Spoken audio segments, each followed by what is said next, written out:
Temperatures only 6, 7, maybe 8 Celsius. Add on that easterly breeze, it will feel pretty chilly. And it'll be fairly cold if you're heading out on Saturday evening. Still a few showers, all of rain across the east, maybe a little bit of snow on the very tops of the Pennines when these showers move in. But as I said, mostly rain at low levels. Again, it'll stay fairly cloudy as we head into Sunday. Shouldn't be as foggy as it has been over recent mornings, and generally a dull but dry day in the south, just the odd shower here and there. It's southern parts of Northern Ireland, southern Scotland, northern England, most likely to see the showers on Sunday. Again, a bit of snow as possible on the hills. Again, temperatures really struggling, single figures, and add on that wind, it'll feel even colder. Join me every Sunday at 6 p.m. for Gloria Meets. In exclusive interviews, I'll be finding out who our politicians really are and what they really think. It's something that you would never want anyone to suffer. I didn't know what channels there were. I didn't think I'd be believed. I must have weighed about 7 stone and I'm 5'8". My instincts was to sort of cover this up. I mean, clearly that was a mistake. Join me every Sunday at 6 p.m. on GB News, the People's Channel. Britain's news channel.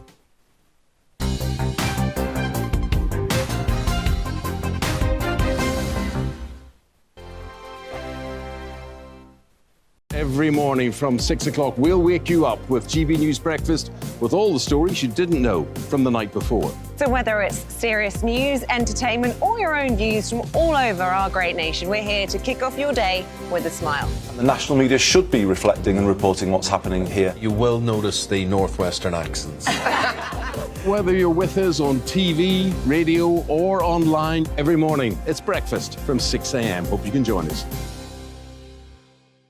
We are GB News, right across the nation. You can get us on television, on radio, on digital. We're absolutely everywhere. Amazing! You see, amazing! You remind me of me in the European Parliament. But here's the most important bit. We are not part of the mainstream establishment. We think and speak just like you do. We are the People's Channel. Magnificent. That's really, really thoughtful. Come and join us on GB News, the People's News Channel.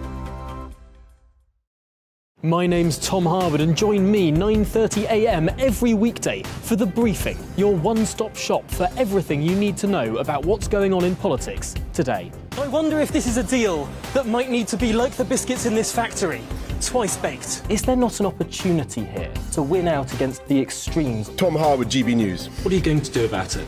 Things should have been done differently, and they certainly are being done differently. Don't miss it. The Briefing with me, Tom Harwood, 9:30 Monday to Friday on GB News. Join me, Nana Akua, Saturday and Sunday afternoons on GB News. Expect fiery debate and passionate discussion as me and my panel tackle some of the biggest topics hitting the headlines. It's a place for everyone's opinion. No one gets cancelled, but no one gets an easy ride. Oh, she's on it today! Be ready for conversations that are fierce, frank, and of course, fun. Every Saturday and Sunday afternoon from 4 p.m. on GB News, the People's Channel.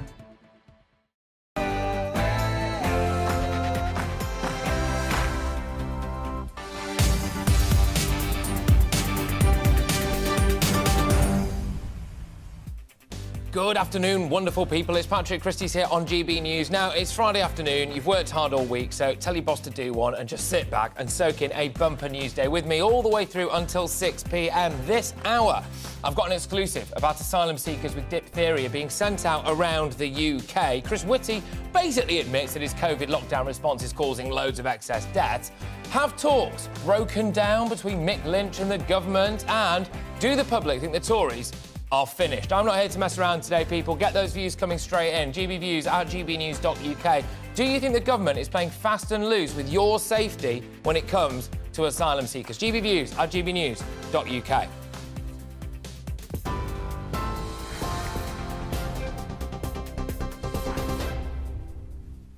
Good afternoon, it's 1 minute past 3. I'm Bethany Elsey, bringing you up to date from the GB Newsroom. GB News understands health officials are dealing with new cases of diphtheria at the Manston Migrant Processing Centre in Kent. The cases were discovered among the more than 2,000 Channel migrants who arrived on small boats in recent days. GB News has obtained exclusive still images from inside Manston, revealing some of the basic conditions migrants are living in, including of the rooms with sleeping mats, sat close together on the floor. Official sources have told GB News they believe those testing positive for diphtheria at the facility contracted the disease while living rough on the other side of the English Channel. Sajid Javid has announced he will not stand again at the next general election. The MP for Bromsgrove was the Health Secretary until July this year, when he stood in for the Tory leadership campaign. He's one of the most prominent Conservative MPs to announce they're to step down. He also held other cabinet positions, including Chancellor and Home Secretary. In a letter to the chairman of the Bromsgrove Conservative Association, Mr Javid said serving the government had been the privilege of his life and that he hoped his best was sufficient. The Labour leader says the party's by-election win in Chester shows that people want a change of government. Samantha Dixon increased the party's majority by more than 4,000 to almost 11,000. The contest was triggered by the resignation of former Labour MP Christys Matheson following complaints of serious sexual harassment, allegations he denies. Sir Keir Starmer says voters are fed up with financial chaos. The Labour Party has been putting forward a positive plan for the future, how we stabilise and grow our economy. So we were putting a positive choice to the electorate in Chester. The government is worn out, tired, has crashed the economy, and the verdict was very, very clearly given. And I think that's a clear message to the Prime Minister, Rishi Sunak, that people are fed up and they want a change. The UK Health Security Agency has confirmed more young children have died from a strep A infection.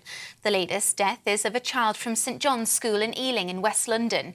It's thought 3 others died in the past week, including 1 child in Surrey and another in Cardiff. Health officials say they've seen a slight rise in cases of strep A, which can cause scarlet fever, though deaths and serious complications from the infection are rare. 2 teenage boys have been charged with the murders of 2 16-year-olds who were stabbed to death just a mile apart in south-east London. The victims have been named as Kern Solanki, who was found in Thamesmead, and Charlie Bartolo, who was found in Abbey Wood last month. The Met Police says the suspects, aged 15 and 16, will appear at Bromley Magistrates Court later. An 18-year-old man was also arrested this morning in connection with their deaths. The RMT union boss has held urgent talks with the government in a bid to halt strikes planned over the Christmas period. Mick Lynch met with Scotland's Transport Minister yesterday, and the pair have urged Westminster to intervene in the Network Rail pay dispute. Transport Secretary Mark Harper said he wants to work with the RMT and the employers in good faith to resolve the issues. Mr Lynch said talks will continue over the weekend. Royal Mail has been told it cannot keep blaming the COVID pandemic for late deliveries. It's after the firm had failed to meet several of its annual delivery targets last year. The regulator, Ofcom, says just 82% of first-class mail was delivered within 1 working day. That's below a target of 93%. Ofcom said performance at Royal Mail also fell well short of where it should be in the early part of this financial year. And Sir Elton John has been announced as the first headline act for Glastonbury Festival next year. Organisers say it will be the final UK show of Elton's last ever tour. The star said he couldn't be more excited and that there's no more fitting way to say goodbye to British fans. The music event will return to Worthy Farm in Somerset in June. This is GB News. We'll bring you more news as it happens. Now, let's get back to Patrick.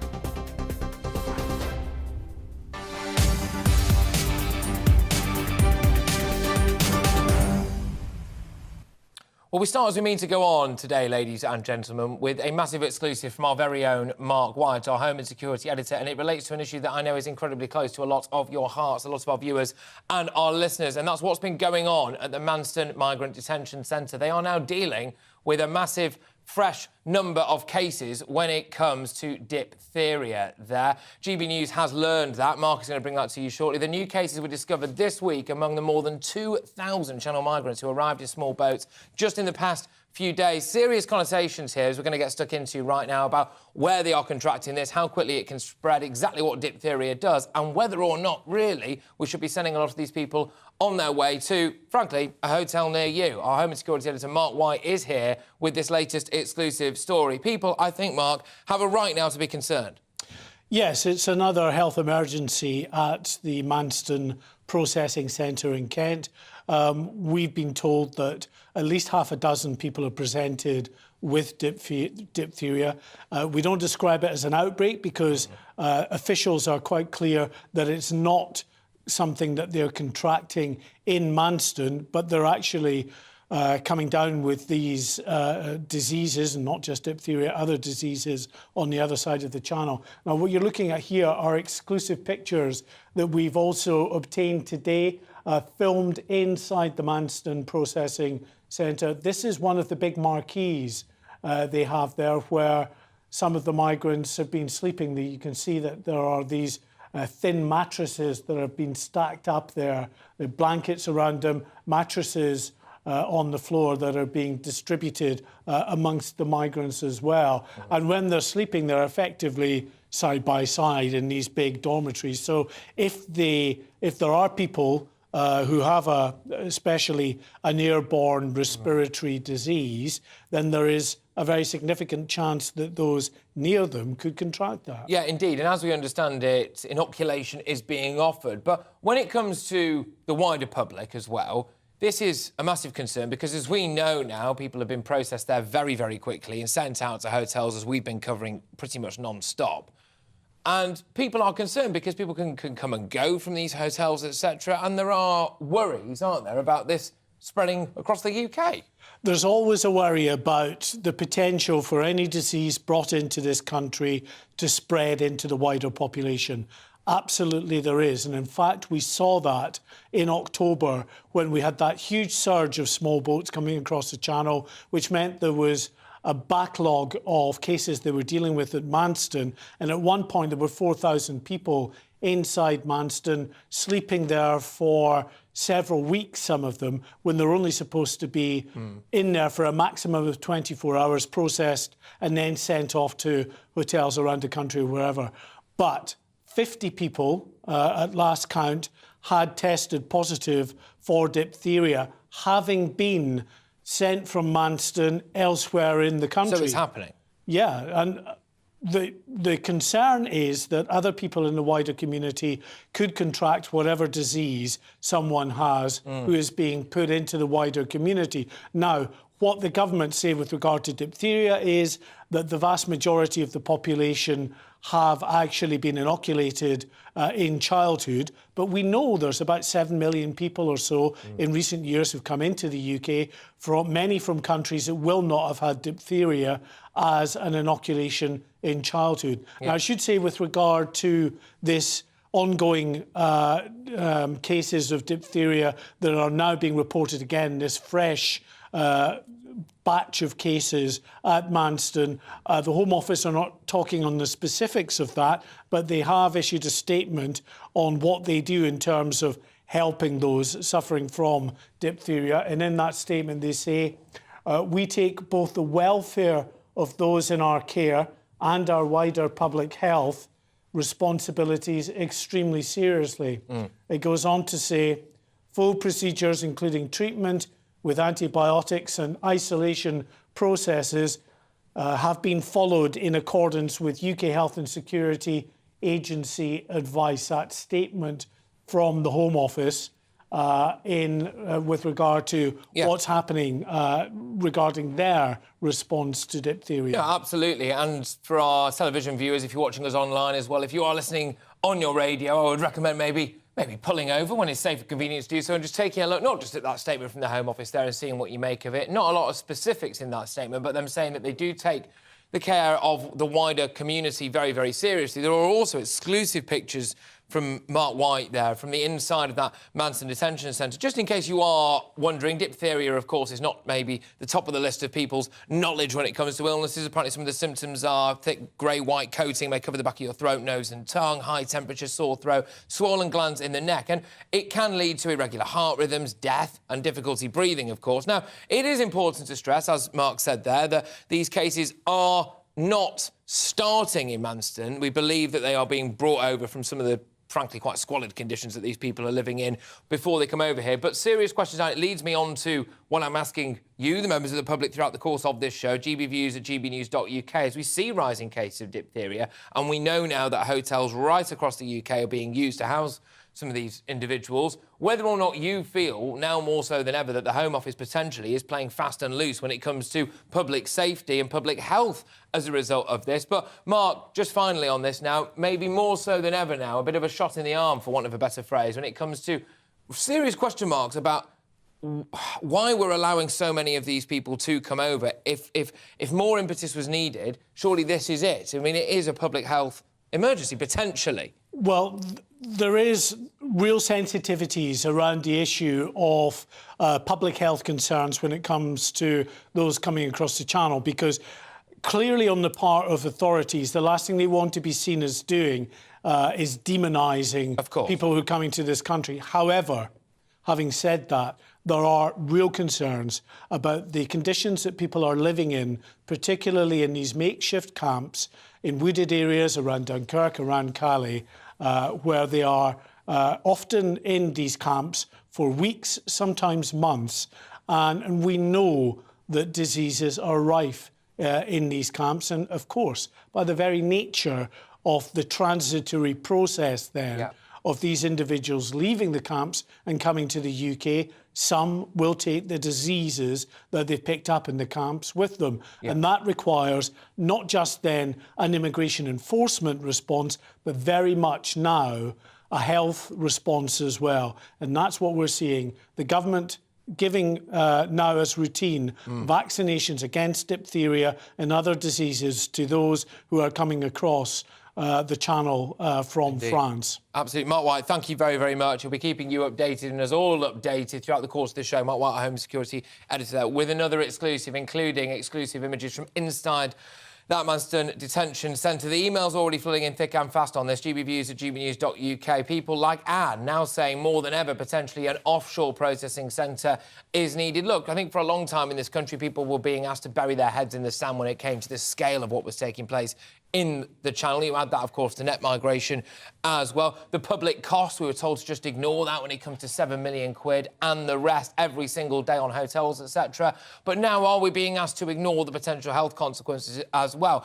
At the same time as not in any way, shape or form, of course, wanting to demonise anyone coming over. It's not their fault they've got diphtheria. No one would want it. And the cases are thankfully very, very small. At the same time, people shouldn't also be demonised for saying, well, I am concerned about the public health and safety in my area if people are being sent there in hotels and boarding houses, etc., with potentially, anyway, illnesses. GBviews at gbnews.uk. Get those views coming in. This is, I think, maybe just the start of something rather large. Your views matter, then. We want to hear from you. Anyway, we're moving on now because the Labour Party's managed to increase its majority in the city of Chester. This was the Chester by-election. Some of you may remember I nearly stood there as a candidate for the Monster Raving Loony Party until I was quite rightly talked out of it. My career does not need any help when it comes to a severe nosedive. Anyway, with over 13% swinging from the Tories to Labour. This follows a by-election yesterday, yes, as I've just said, after previous Labour MP Chris Matheson stepped down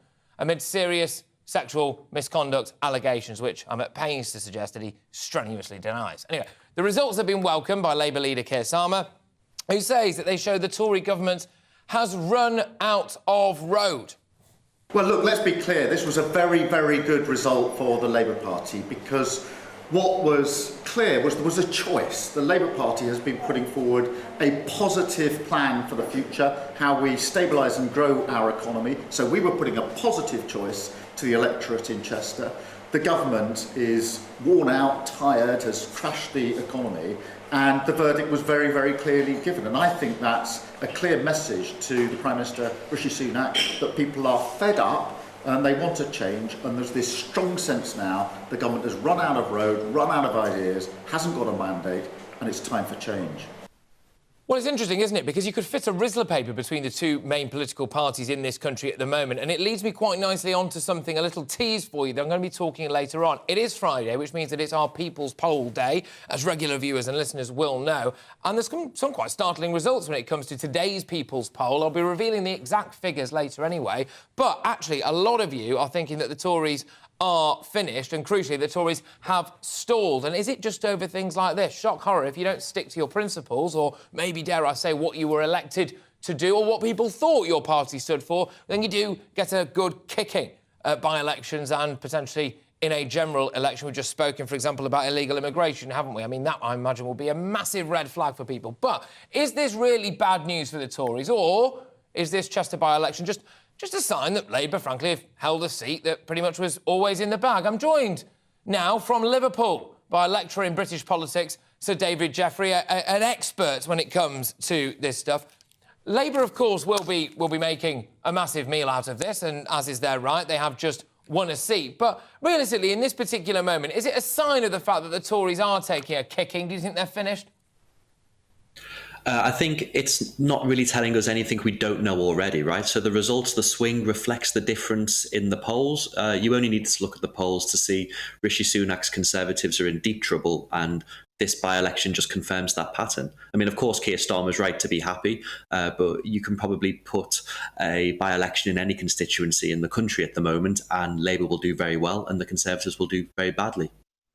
Is it not quite interesting, the idea that I think for a lot of people, immigration, both legal and illegal, is a massive, massive issue when they go to the ballot box? It was ever thus. It passes the pub test.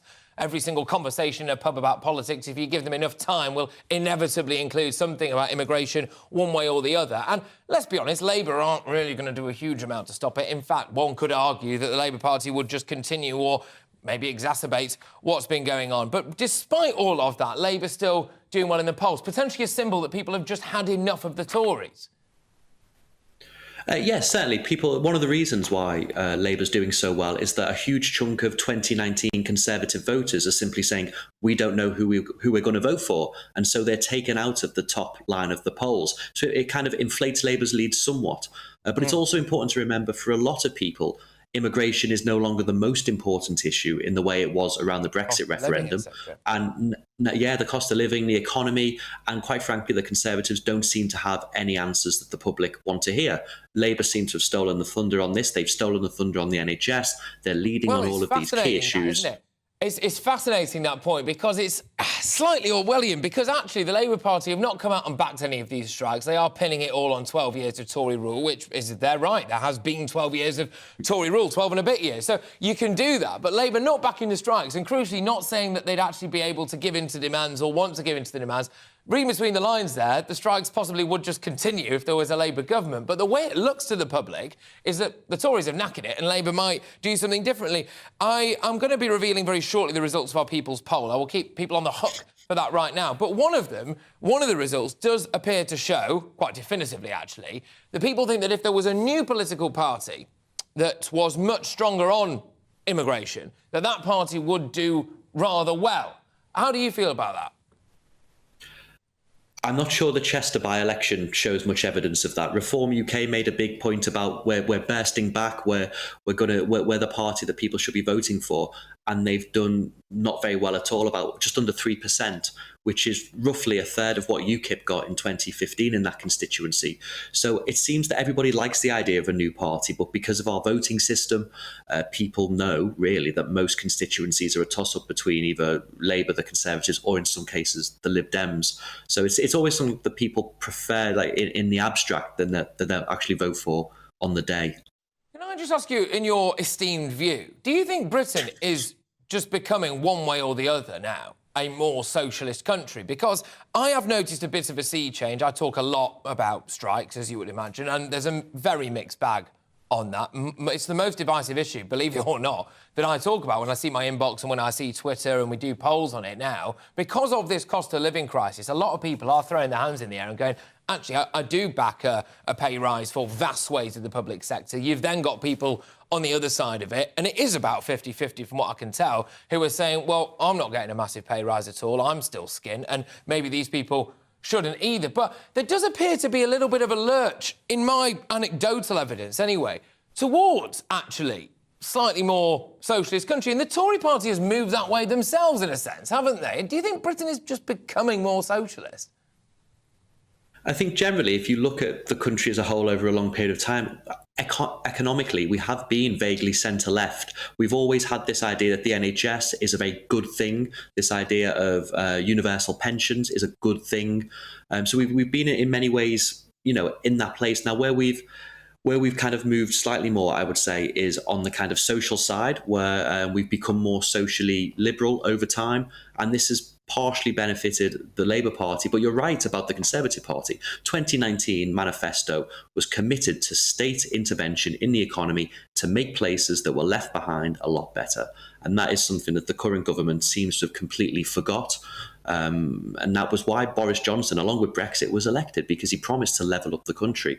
We've moved away from that in this government, and in many places now, Rishi Sunak will be paying the price because we've gone back on something that was very popular in 2019. Do you find it quite amazing? It alludes back to the kind of rhetoric and the optics that we were talking about when it comes to the NHS and the strike action, really, which is of the Conservative Party as well, being seen just naturally by a lot of people as a bit racist in some of their things. Well, they've got an ethnic minority Prime Minister. We did, albeit for a matter of weeks, have an ethnic minority Chancellor. We've got an ethnic minority Home Secretary. We've had her twice, actually, haven't we? And then you add to that the fact that we've got record levels of net migration, record levels of illegal immigration, and yet still there appears to be these optics about the Conservative Party amongst especially younger people that they are anti-immigration and potentially anti-foreigners as well.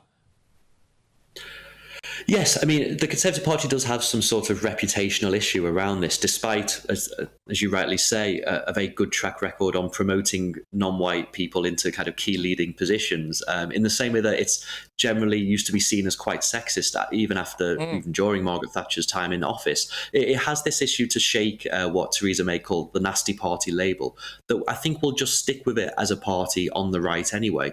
So, but what this kind of hides is anti-immigration sentiment to some extent is also found among some parts of young people, right? It's not some monolithic block, and in some ways we're just listening to some of the loudest voices on Twitter, when really we need to be kind of listening to the public as a whole, and the Conservative Party especially need to, because they need to try and drag themselves out of this nadir in the polls. Fantastic. So, look, thank you very, very much. Insightful, that Dr. David Jeffrey there, who's a lecturer at British politics, dialing in from Liverpool, just in relation to the fact that, yes, Labour Party, they have got the Chester seat at the Chester by-election. You're with me, Patrick Christys. Coming up, the government's top health advisors, and I know this will get you going, say that the UK faces years of excess deaths because of a lack of hospital appointments during the COVID lockdowns. Now, when I was sitting here in this very seat, or just over there in our other studio, for the best part of a year now, I've been shouting this from the rafters, that our response to the coronavirus crisis and our lockdowns will lead to more deaths than actually we saw from COVID. And I was told, you've got to be careful saying this, you've got to be careful saying it, you can't go around saying it. It's happening, ladies and gentlemen, it's happening. Stevie Wonder could have seen that coming an absolute mile off. We'll discuss that next, but first is your weather. Hello again, it's Aidan McGibbon here from the Met Office with the latest weather forecast, and it has been a gloomy start for many of us today with low cloud, mist and fog. That will thicken overnight if anything, but for some it's been a milder day with outbreaks of rain. Scotland, the far north of England, has seen the rain, and that drizzly rain will tend to ease overnight, but it will remain in places. Further south, under some clear spells, the fog will thicken through the evening, and by the start of Friday, we're going to see extensive low cloud, mist, dense fog, anywhere from the Vale of York into the Midlands, East Wales, as well as southern counties of England. Staying fog and frost-free across East Anglia and the southeast, where there will be some showers overnight. But a touch of frost is likely for West Wales and Cornwall, -1, -2 Celsius under clear skies. And here, a sunny start to the day. For Scotland, a mild start to the day, but here we've got a lot of cloud and some of that drizzly rain still affecting the north and the east. Northern Ireland, brighter skies to begin things, and it's a fine day for much of Northern Ireland with sunny spells. The fog in the south does eventually lift. An easterly breeze helps to clear it by the afternoon, but it will stay cold, temperatures up in the mid to high single figures for the vast majority. Now, that easterly breeze will increasingly bring showers into the east and southeast of England as we go into Friday night. Those showers frequent near the North Sea coast, but elsewhere it's going to stay largely dry. Any rain in the far north of Scotland tend to fizzle out by the end of the night. And as we start off the weekend, most places are cold but frost-free. We're looking at 2 to 5 Celsius generally, although a touch of frost is likely across southern Scotland, northwest England, parts of Wales and the southwest. Saturday starts off where we've got those lower temperatures with plenty of sunshine, but elsewhere a lot of cloud cover, further showers coming in on the easterly wind, and that easterly is going to make it feel cold through Saturday, Sunday and into the start of next week.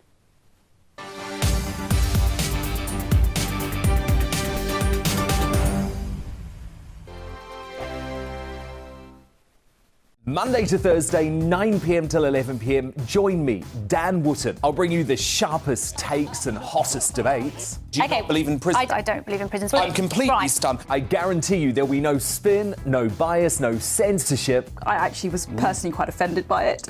And no reason to go to bed. So I guess they've always been quite woke. That's Dan Wootton tonight on TV, radio and online. Monday to Thursday from 9 p.m. till 11 p.m. on GB News. The People's Channel, Britain's news channel. Every morning from 6 o'clock, we'll wake you up with GB News Breakfast with all the stories you didn't know from the night before. So whether it's serious news, entertainment, or your own views from all over our great nation, we're here to kick off your day with a smile. The national media should be reflecting and reporting what's happening here. You will notice the northwestern accents. Whether you're with us on TV, radio or online, every morning it's breakfast from 6 a.m. Hope you can join us. Join me every Sunday at 6 p.m. for Gloria Meets. In exclusive interviews, I'll be finding out who our politicians really are and what they really think. It's something that you would never want anyone to suffer. I didn't know what channels there were. B, I didn't think I'd be believed. I must have weighed about 7 stone and I'm 5'8". My instincts was to sort of cover this up. I mean, clearly that was a mistake. Join me every Sunday at 6 p.m. on GB News, the People's Channel. Britain's news channel. Hello there, it's Eamon Holmes here from Breakfast on GB News. We're not just on your television and your screens, you know. We're on DAB plus digital radio, so you can listen to your favourite shows on the move. If you've not yet listened to GB News Radio, it's very simple. We're on your radio player and tune-in apps, on your smart speaker, phone or tablet, or online at gbnews.uk. Take us with you wherever you go. GB News Radio. You never have to miss a moment of the People's Channel. My name's Tom Harwood and join me 9:30 a.m. every weekday for The Briefing, your one-stop shop for everything you need to know about what's going on in politics today. I wonder if this is a deal that might need to be like the biscuits in this factory, twice baked. Is there not an opportunity here to win out against the extremes? Tom Harwood, GB News. What are you going to do about it? Things should have been done differently, and they certainly are being done differently. Don't miss it. The Briefing with me, Tom Harwood, 9:30 Monday to Friday on GB News. Hello, I'm Simon Evans. Join me on GB News for Headliners at 11 p.m, where I'll be joined by 2 of the country's top comedians as we take a look at tomorrow's newspapers tonight. If it's a big story, we'll be covering it, I guarantee, but we'll also have some fun along the way. That's GB News Headliners at 11 p.m. We won't put you to sleep, unlike some of the other paper review shows out there. So join us, 11 p.m, 7 nights a week.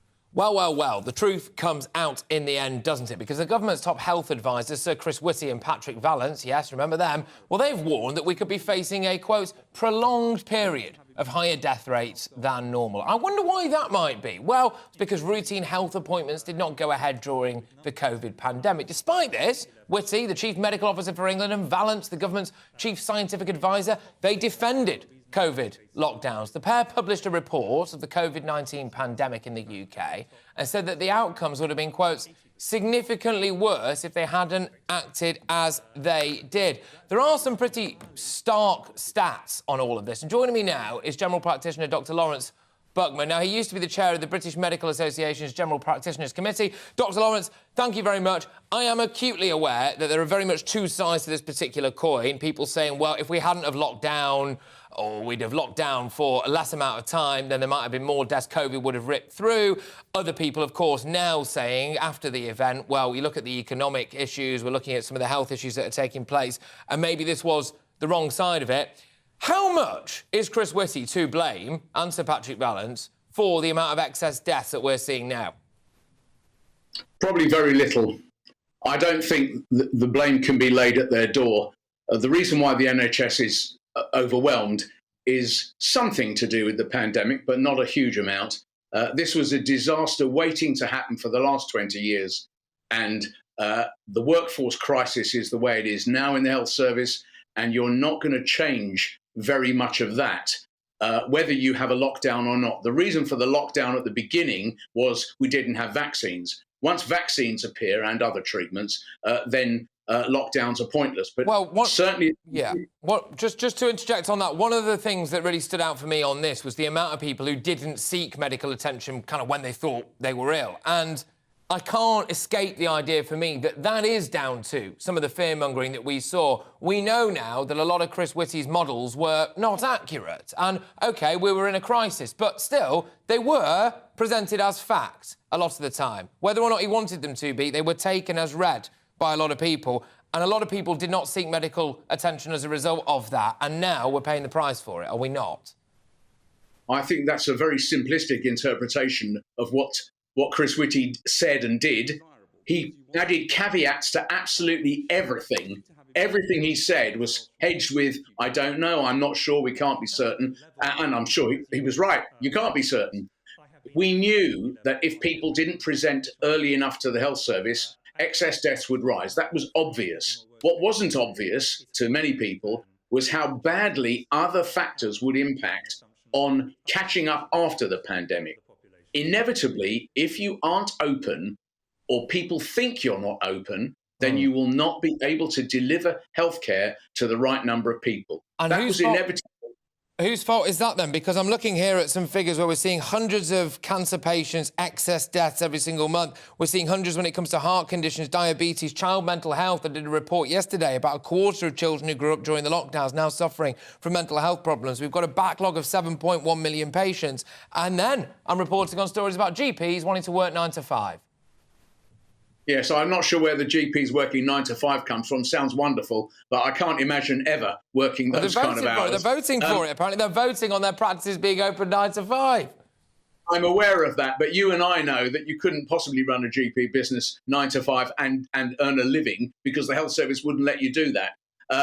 Anyway, that's a separate issue. The question you asked is why are there excess deaths? And the answer is because the catch-up, which was inevitably going to be part of the recovery phase, however long the lockdown was for, whether a Chinese-type lockdown or no lockdown at all like Sweden. At the end of it, you have to catch up all the people who, for whatever reason, didn't present and weren't seen. And that catch-up requires a workforce that isn't there now. I've just got to say, I think that the reason people didn't go and present is blindingly obvious. You had Chris Whitty's slides of doom pumped into your living room every single day. I remember watching them, sat next to my elderly grandma. She won't thank me for saying that. I watched that once because we had one of these emergency broadcasts. I was sat next to her. She was utterly terrified. You play that out across the course of the nation, and I'm sorry, you get people not seeking medical help for things. Quite so. Oh, anyway, I'm going to have to let you on. Sorry, I'm getting shouted at now. It's my fault, this. I always overrun, and I've done it again. But, Dr Lawrence, I could talk to you all day. Thank you very, very much.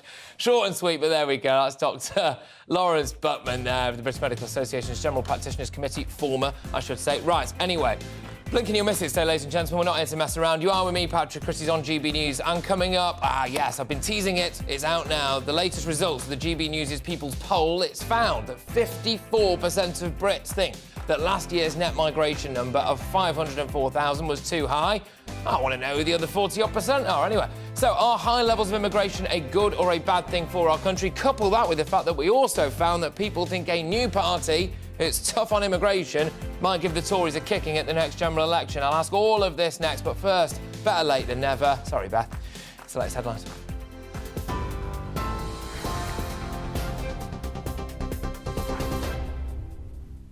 I suppose I'll forgive you, Patrick. Thank you. It's 3:35. I'm Bethany Elsey in the GB Newsroom.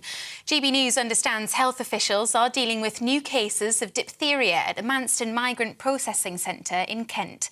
The cases were discovered among the more than 2,000 Channel migrants who've arrived on small boats in recent days.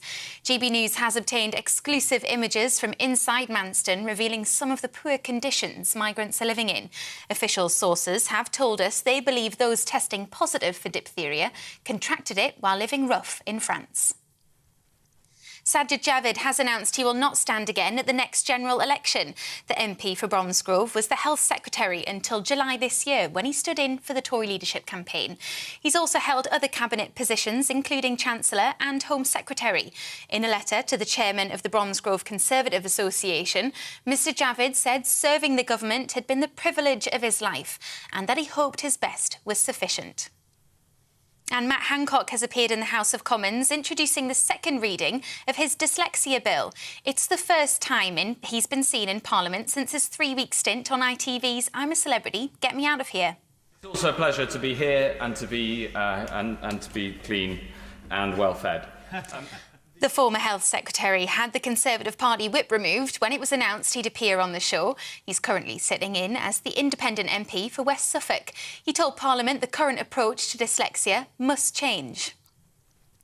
And the UK Health Security Agency has confirmed more young children have died from a strep A infection.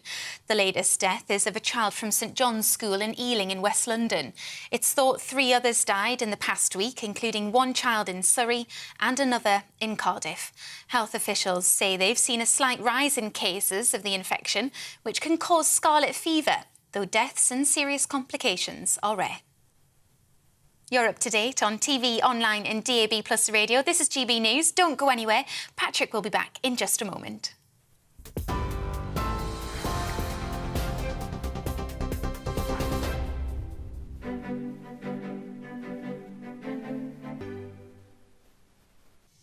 But first, here's a quick snapshot of today's markets. The pound will buy you $1.2219 and €1.167. The price of gold is £1,462.34 per ounce.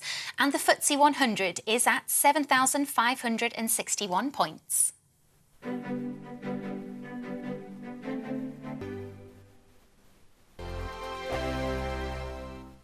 Monday to Thursday nights on GB News. At 6, it's Dubes & Co. 7 o'clock, Farage. At 8, join Mark Stein. And at 9, Dan Wootton Tonight, followed by Headliners. On TV, radio and online. This is GB News. We are GB News, the People's Channel. Why not take us home with you by visiting the GB News shop at gbnews.store. You'll find all the official merchandise, a really good present actually for yourself, your friends or your family. We ship across the UK mainland at no extra cost. GB News, the People's Channel. Here on GB News Live, we'll be keeping you in the picture, finding out what's happening across the country and finding out why it matters to you. We'll have the facts fast with our team of reporters and specialist correspondents. Wherever it's happening, we'll be there from 12 noon on TV, radio and online. GB News, the People's Channel, Britain's news channel. Monday to Thursday on GB News, it's Bev Turner Today from 10 a.m. We're going to be here for you, our GB News family, to keep you up to date, but also make you smile. There's a guy who went from puberty to adultery. And I can't wait to bring a few of my own opinions. I have no time for cultural totalitarianism. We'll engage in passionate, but always polite debate, with your thoughts and opinions at the centre of it all. Only on GB News, the People's Channel, Britain's news channel. Hi there, it's Stephen and Anne. At breakfast from 6 a.m, you'll always be caught up with everything you need to know, the latest headlines, opinions and debates. We'll bring you the good news and the bad, but most of all, we're here for you. Remember, send in your views and let us know what you would like us to talk about. That's because we're your news channel. And every morning at 6 a.m, it's breakfast on GB News.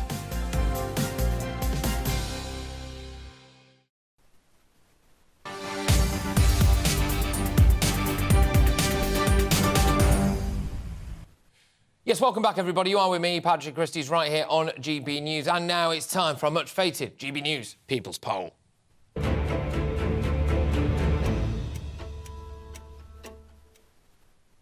Well, there we go. That's moody music, isn't it? Anyway, the British people are fed up with immigration, apparently. That's according to our poll numbers. 54% of respondents to our GB News People's Poll think that immigration to the UK is too high. That's after they were presented with last year's net migration numbers, which you'll all remember we revealed to you about a week ago now, which were staggeringly over 500,000. 13% agree with the current level, whilst just 4% of respondents said the level of immigration was too low. 33% of the country think there is a need for such a new party to lower immigration. Quite a lot for us to unpack here, people. That rises to 57% of people who think there's a need for a new party, this is, to be tougher on immigration. 57% of people who voted Leave back in 2016 think that that is the case. Right, so I thought this opens up the opportunity for a whopping great big immigration debate. So, is immigration a good thing or a bad thing for this country?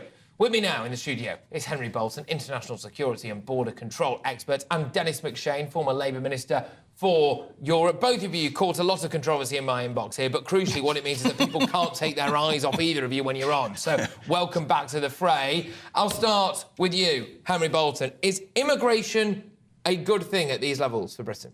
You know, Patrick, it's really awkward because at this level, no. And with the total lack of planning and strategy and methodology for managing this effectively, no. Without supporting local government, policing and all the services, no. Is a certain amount of managed immigration of qualified people who can contribute to the economy usefully. Is that a good thing? The answer is yes. But, you know, I was actually having a discussion with somebody in the pub last night, and it was a sober conversation. But you don't justify yourself to me, right? But it was a rational conversation. But the other opinion was that, you know what? There are 8 billion people out there. Yeah. Many of them will try very hard to get here, and we should reward their effort. If they're that determined to come to the UK, we should open our borders to them. Well, forgive me, but I think that's an incredibly naive position because, you know, where do you stop that? Who accommodates them? Who funds them? How do you manage that? And what do you do with... There's an organisation called the Organisation of Security and Cooperation in Europe. Okay. It has 3 dimensions of security. One of them is human. And within that, they recognise that if social and contextual change for communities is too rapid for people to adapt to, you will have tension leading to quite possibly conflict. Well, and we need to avoid that. I'm going to come on to that, the idea of tensions potentially leading to conflict. But Dennis McShane, I'll bring you in now because I see straight through you, Dennis. You want mass immigration at record levels, trapping people in the lower economic sector of society so that they all go out and vote Labour. You're farming for votes. Well, Patrick, the one thing we do know is that in the lower economic levels, as you so gently call them, the last thing they've been doing in the last 10 years is voting Labour, actually getting very worked up about somebody who's much more pro-immigration than I am, my old friend Jeremy Corbyn, and believing Boris Johnson's lies that he would cut immigration when we've just had the biggest ever increase in immigration in our history. But who do they consist of? They consist of Ukrainians. We're all saying we want to help Ukrainians. In the 1930s, we didn't help Jews. They all went to America, from Germany. They all went to America and made America much richer. We put up big notices saying we're full up, our professions are overcrowded, we mustn't let any German or Austrian Jews come into this country. So it's a very tricky one. The United States has got 46 million immigrants, legal and undocumented. Yeah, I'm not bothered about the United States. All right, in this country... I'm bothered about the United Kingdom. And when I'm seeing things like net migration, yes, all right, aided by what we've done in our response to Ukraine and Afghanistan, but in general... And actually, I'll pick up on a point that Henry said there about social cohesion. I hate to say it, but we've seen things happening in Leicester where we've had essentially... Look, I'll say it, foreign drama being played out on the streets of Britain. Well, I agree with that very much. Which is, yes, and I think that's only going to increase. And also, unfortunately, we are seeing things like we reported on exclusively earlier about diphtheria amongst some asylum seekers here. Yes. It's only going to fuel social tensions, in my view. I don't disagree with it. I didn't actually disagree with anything that Henry says. Quite unusual. Cracking debate. I'm sorry about this agreement. Carry on. So he obviously goes to the wrong kind of pubs. Every time I go into a pub and talk about immigration, they throw me out after about 3 minutes. But that's where I started in politics. There was a man called Enoch Powell who wanted to repatriate Rishi Sunak's parents and Suella Braverman's parents and created a firestorm around immigration that in some extent has never subsidised. I worked 50 years as an immigrant in Switzerland. 27% of the immigration of the Swiss population are immigrants. So you're going to see in a couple of hours some star players, immigrants from Kosovo and Albania, playing for Switzerland. I hope they thrash the Serbs. Now, you know, what are we supposed to say to all of that? You saw what happened to the Queen's lady in waiting the other night. Henry, I can see Richard get involved. Now, I just want to talk about the fact that there's been a fundamental lack of planning. I suspect that 54% of people that we can see on our screens there who say that UK net migration is too high, if they could see that there were GP practices for them, places for their kids to go to school and houses for them to live in, then that number might be lower. 54% of people wouldn't necessarily think that immigration was too high. I think there's two things that need to be done. One is that we need to reduce what the European Union calls illegal migration. Frontex, their frontier agency, calls it illegal migration. What is coming over the channel, they call illegal. So I'm just going to use European Union terminology for those Europhiles around. Illegal immigrants are too high, getting a lot of publicity. That needs to be stopped. And there is no reason why it can't be stopped. And I'm still trying to get to the Home Office to talk to them about that. But the second thing is, there is no plan. And if the population, the British population, saw that there was a plan to manage this properly, safely, and to manage the integration of these populations, then I think that figure would reduce. But now, I'm afraid, we're at a situation where there's a lot of lack of trust and belief in government, and people now want a zero-sum situation, no immigration. And that's where we are. Worrying. And one consequence, just playing the tape forward a bit, Dennis, one consequence of us leaving the European Union, some would argue in name only, is that we will see a higher proportion of immigrants from ethnic minority backgrounds. Then you factor that in with the census results that we saw earlier on this week, I think it was. This week's been a bit of a blur, but earlier on this week, that several cities now, London being one of them, I believe it was Birmingham, I think Manchester as well, where there was white people were in the minority. And I think sometimes people, I don't know, it's not my fault, it's the census. No, be very careful when you say white, because there's an awful lot of British-born people who are in a majority everywhere. And a lot of British-born people, including my own children, do have one parent who might not be as white as you and I are. So be careful. Take it up with the people at the ONS, Dennis, right? But this is the fact that we're in at the moment. And I think that some people who are not racist have a genuine and possibly valid concern with, quite literally, in some senses maybe, the changing face of their area, the changing demographics of their area. Sure. Integration is a massive problem, is it not? Sure. 1930s, the Ku Klux Klan marched in New York, organised massive demos against the Irish. Well, hang on a second. We just had a very embarrassing scene. I don't want to start it all over again, of course, last week with the Queen's lady or Prince Charles' second wife's lady-in-waiting, making some really weird remarks.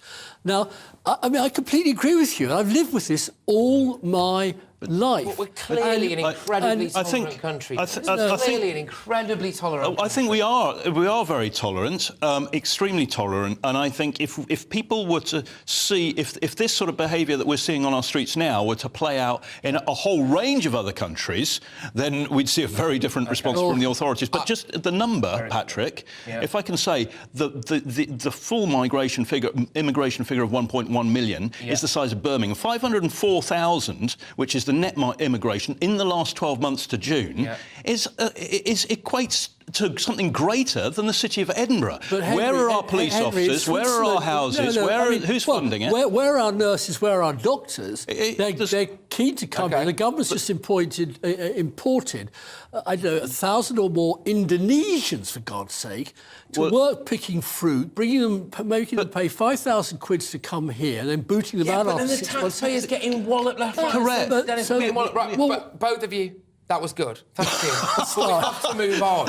I've enjoyed this. I'll tell you what, you said you had this chat at the pub. You used to go to this chat at the pub. Maybe us three should have a chat. Well, we should film it in the pub. We should film it in a pub. It's got an idea for a show. Good idea for a show. OK, all right. Anyway, thank you very much. Henry Bolton there for Dennis McShane. In a sense, setting the world to rise in relation to our people's poll, 54% of you, apparently, think that UK net migration is too high. Also, something we're going to talk about later is apparently a lot of you think that a new party who's strong on immigration will give the Tories a bit of a kicking at the next general election. But talking of, well, Tories, he's not really a Tory anymore, is he? He has had more than his fair share of a kicking is Matt Hancock. He returned to Parliament after his stint in the jungle on I'm a Celebrity. He now sits as the independent MP for West Suffolk and is bringing forward a bill today on improving dyslexia screening in schools.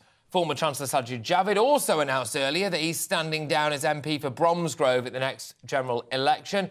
He is the latest in a list, a whole host of Conservative MPs to announce their retirement from Parliament. Here to pick through the bones of the Tory party is Catherine Forster, who's GB News' political reporter, joining me now from Westminster. Can we start with Sajid or no? We'll start with Hancock. Start with Hancock. Go on, he's back, is he? And he's finally mentioned dyslexia after barely doing it in the jungle. He's mentioned it, and he's mentioned it a lot in the House of Commons today because he's got a private member's bill. This was the second reading. It's called the Dyslexia Screening and Teacher Training Bill, and a lot of good humour when he stood up in the Commons. Let's have a quick look. A third bill of the day, and I know that, Mr. Hancock, you appear to be making a habit of coming third these days, so... Matt Hancock. Thank you very much, Deputy Speaker. I'm not quite sure what to make of that, but I'm honoured to be third today, let's see how that goes. But it's also a pleasure to be here and to be and to be clean and well fed. I'm sure he is glad to be clean. I'm sure he is glad to be clean and well fed, because I vividly remember the other day, one of the last challenges, him having an enormous spider across his face and a frog on his head with some eels swimming in front of him. So yes, I have spent far too much time watching I'm a Celebrity getting out of here. Now, a very light dusting of MPs in the Commons today, because most of them are home in their constituencies, but the ones that were there were generally in an affable mood towards Matt Hancock. I think the feeling is that although many were very critical of his decision to go to Australia while Parliament was sitting and take £400,000, he did do all the challenges with good humour. He got stuck into everything, and he acquitted himself quite well. Now, he feels very passionately indeed about dyslexia. He was diagnosed at 18 after he'd got to Oxford, and it was picked up very quickly there. But he was keen to say that only 1 in 5 children who have dyslexia are actually diagnosed with it at school at all. And the effects of it can be really very serious. About half the people in prison apparently have got dyslexia. So it is important that it's treated. He wants compulsory screening at primary school so it can be picked up, so children with that and other neurodiverse conditions can get the support that they deserve. Well, indeed. Well, I suppose at least he's raising it. There you go. But yes, another big political news today. Sajid Javid, he's off ski, isn't he? One of a few Conservative Party MPs who have said they will not be standing at the next general election. Potentially more to follow. Any indication as to exactly why he's not standing? Has he just had enough? He might want to go and make millions in the city? Well, certainly he came from the city and he clearly could go back there. He's only about 52. He's the 13th in a long list now. Conservative MPs have until the 5th of December to tell CCHQ if they are planning to stand down. I mean, some would say, well, look at the timing, look at how bad the result was in Chester. It has been rumoured for a while that Sajid Javid might stand down, but that had been denied. Of course, it's only 5 months ago that he was standing for the Conservative leadership, which he's done twice. But I think he really is a big beast. He's been MP since 2010. He's had 6 cabinet positions. He was Chancellor, and Rishi Sunak really owes him rather a lot. He was Rishi Sunak's boss until he resigned as Chancellor just before the pandemic. That opened the door to Rishi Sunak and the furlough and Rishi Sunak's profile going through the roof. And the Prime Minister did tweet and said, "Sad to see my good friend Sajid Javid stepping back from politics. May the force be with you, Saj." They both share a love of Star Wars, and they both come from a city background, as you say. But I think a real loss, and yeah, it'll be a blow for the Prime Minister, certainly. Absolutely. Catherine, thank you very, very much. Catherine Forster there, GB News' political reporter, joining us from Westminster, reacting initially to Matt Hancock finally mentioning dyslexia, and Sajid Javid as well. Apparently he shares a love of Star Wars with Rishi Sunak. It'd be nice if they shared a love of proper Conservative values, wouldn't it? But there we go. Rail Minister Hugh Merriman met with the RMT General Secretary Mick Lynch earlier after urging the union to call off strikes in the run-up to Christmas. That's in light of warnings about the action that will cost our economy £1.7 billion. Now, we've got a graphic on our screen there, which is fantastic, actually, which I'll kind of talk you through it as much as I can, but you can see there, Royal Mail strikes there, we've got trains nationwide and individual services and the Eurostar, and a tick box exercise, a calendar tick box exercise as to exactly when these people have said that they are going to go on strike. And as you can see, and if you're listening to us on radio, basically I'll just talk you through it in a sense, which is basically throw a dart at the map of December and at some point on most days you will end up facing some form of strike action. Action from Network Rail and 14 train companies is set to start next Tuesday. It's a long-running dispute over jobs, pay and conditions.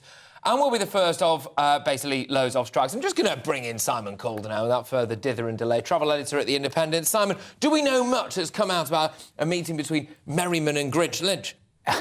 No, but there is. But the fact that we don't know much is actually very good. Just a few minutes before I came to speak to you, I was talking to an official at the RMT, and I said, "Well, how's it all going?" And I got a very proper reply saying, we're focused on negotiations, not making statements, which, for the RMT, is a positive sign, I would say. You mentioned Hugh Merriman. Now, he is the former chair of the Transport Select Committee. He only became the rail minister about 10 minutes ago when, of course, the latest spin cycle of ministerial positions. But he is a proper grown-up. He knows all the sides. He knows exactly what's wrong with the railways. And so, therefore, if anybody was going to facilitate, and that's the word that the government is using, we're just facilitating these talks, it's going to be him. But ultimately, you've got the unions who say, our boys haven't had and women, of course, haven't had it's a modern world. haven't had a pay rise for 3 years, and therefore we need one, and we want it to be recognise the high cost of living. And on the other side, the train operators and Network Rail, who have seen revenue absolutely collapse. They're a couple of £1 billion down, and there isn't really any more money to go in. So therefore, you've got to square this circle. You've got to come out with a number which isn't going to make every other public sector body think, is it. Oh, that's great. So what they're going to do, mark my words, is come up with a kind of 5%-ish thing. But then, what about all this discounted travel for friends and family and so on, dependents? There will be all sorts of... Well, that would also stop them striking, presumably, because if their friends and family can't get a train for love nor money either, then maybe that would stop them striking. But we did have a little graph earlier on, actually, with a calendar, which was some dates about when you... what are the chances that you think that some of those will be called off? I still think it's more than 50% likely it will be called off. If it isn't, then we are in for an absolute spiral of decline, because as soon as your lovely Advent calendar finishes, the rail engineering works begin over Christmas and New Year, and that means by the time they finish just before the next block of strikes, and there'll be an awful lot of people making New Year's resolutions never to travel by train. And these strikes alone could cost us £1.7 billion, which is absolutely unbelievable, isn't it? Well, they're making a huge dent in the nation's finances, but that's what the unions are doing. It's a very, very high stakes game.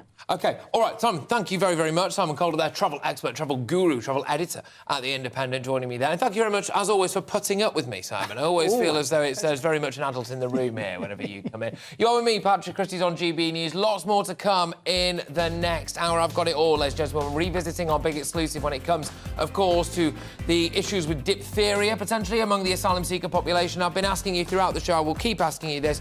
Do you think that the Home Office is playing fast and loose with public health in this country? As emerged, there has been a stark rise in diphtheria amongst people crossing the channel, and then, of course, we all know, being sent out to a hotel near you. Stitching.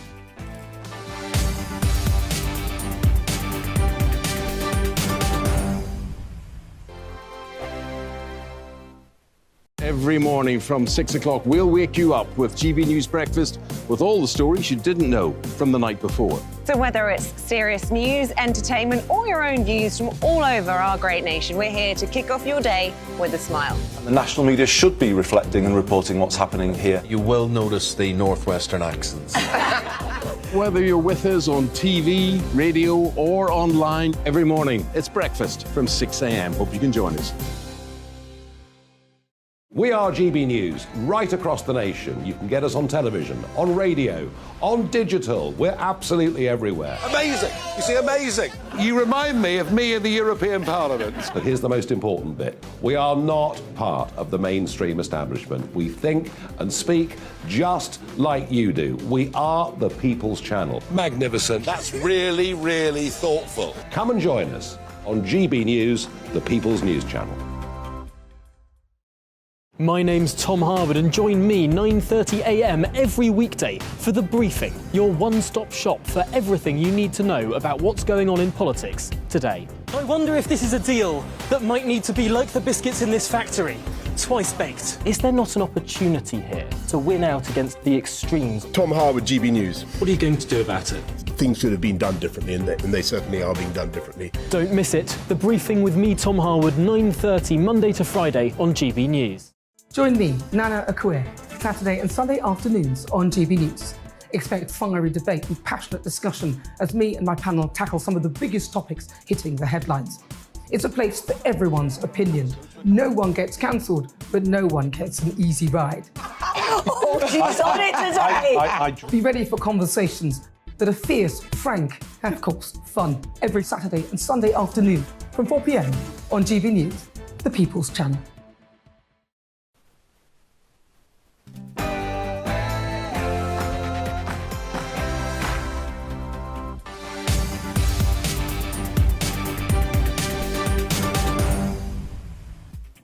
Well, welcome back, everybody. It's just gone 4 o'clock. You are with me, Patrick Christys, here on GB News. And coming up this hour, officials are dealing with fresh cases of diphtheria at that Manston Migrant Processing Centre. Are we witnessing the end of the Conservative Party as well? The Tories have lost the Chester City by-election with a nearly 11,000 vote swing to Labour. I'll ask if the party's on the electoral ropes. And, yes, little Matty Hancock, he's back at it. The former Health Secretary has spoken in Parliament today after his trip to the Aussie jungle. Can he salvage his political career after tucking into kangaroo penis? That's all to come. I am asking you those big questions today. gbviews@gbnews.uk in relation to our exclusive report that you're about to hear from that Manston Migrant Processing Centre about an increase in cases of diphtheria. Do you feel as though the Home Office is playing fast and loose with public health and safety by sending some of these people potentially to a hotel near you? But now it's the latest headlines.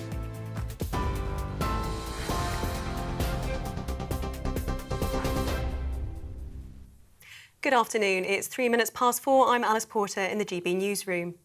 GB News understands health officials are dealing with new cases of diphtheria at the Manston Migrant Processing Centre in Kent.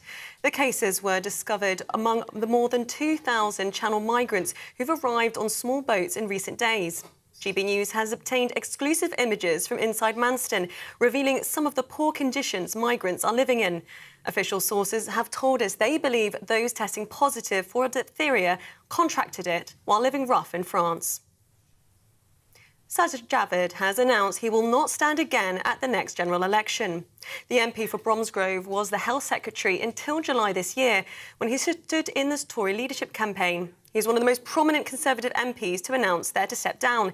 He also held other cabinet positions, including Chancellor and Home Secretary. In a letter to the chairman of the Bromsgrove Conservative Association, Mr Javid said serving the government has been the privilege of his life and that he hoped his best was sufficient. The Labour leader says the party's by-election win in Chester shows people want a change of government. Samantha Dixon increased the party's majority by more than 4,000 to almost 11,000. The contest was triggered by the resignation of former Labour MP Christian Matheson following complaints of serious sexual harassment. He denies the allegations. Sir Keir Starmer says voters are fed up with financial chaos. The Labour Party has been putting forward a positive plan for the future, how we stabilise and grow our economy. So we were putting a positive choice to the electorate in Chester. The government is worn out, tired, has crashed the economy, and the verdict was very, very clearly given. And I think that's a clear message to the Prime Minister, Rishi Sunak, that people are fed up and they want a change. The UK Health Security Agency has confirmed more young children have died from a strep A infection. The latest death is of a child from St John's School in Ealing in West London. It's thought 3 others died in the past week, including one child in Surrey and another in Cardiff. Health officials say they've seen a slight rise in cases of strep A, which can cause scarlet fever, though deaths and serious complications from the infection are rare. 2 teenage boys have been charged with the murders of 2 16-year-olds who were stabbed to death just a mile apart in southeast London. The victims have been named as Kern Solanke, who was found in Thamesmead, and Charlie Bartolo, who was found in Abbey Wood last month. The Met Police say the suspects, aged 15 and 16, will appear at Bromley Magistrates Court. An 18-year-old man was also arrested this morning in connection with the deaths. The RMT union boss has held urgent talks with the government in a bid to halt strikes planned over the Christmas period. Mick Lynch met Scotland's Transport Minister yesterday. The pair have urged Westminster to intervene in the Network Rail pay dispute. Transport Secretary Mark Harper said he wanted to work with the RMT and the employers in good faith to resolve issues. Mr Lynch said talks will continue over the weekend. Royal Mail has been told it cannot keep blaming the COVID pandemic for late deliveries. This after the firm had failed to meet several of its annual delivery targets last year. Regulator Ofcom says just 82% of first-class mail was delivered within 1 working day. That's below a target of 93%. Ofcom said performance at Royal Mail also fell well short of where it should be in the early part of this financial year. Sir Elton John has been announced as the first headline act for Glastonbury Festival next year. Organisers say it'll be the final UK show of Elton's last ever tour. The star said he couldn't be more excited and that there's no more fitting way to say goodbye to British fans. The music event will return to Worthy Farm in Somerset in June. This is GB News. We'll bring you more news as it happens. Now it's back to Patrick Christys.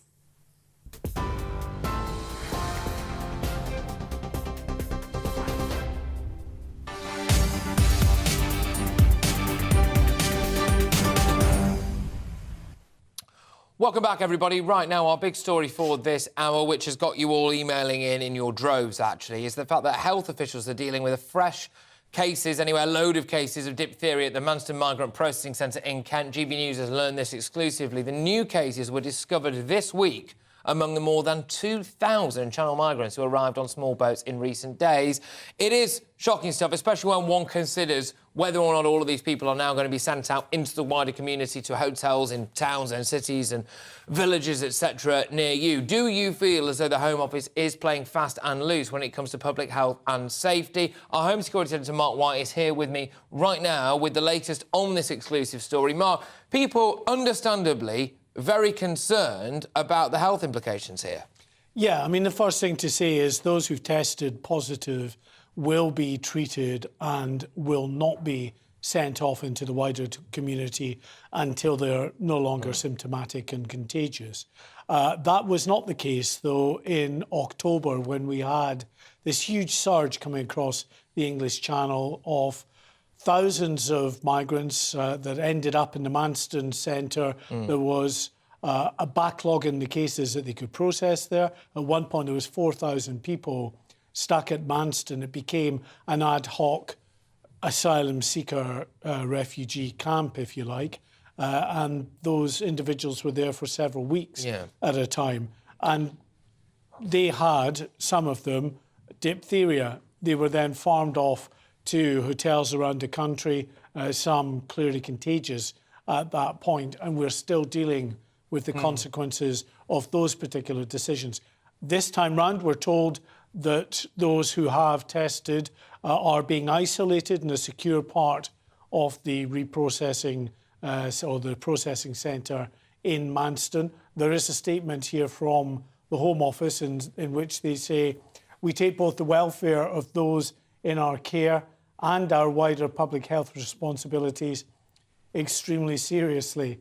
Full procedures, including treatment with antibiotics and isolation processes, have been followed in accordance with the UK Health and Security Agency advice."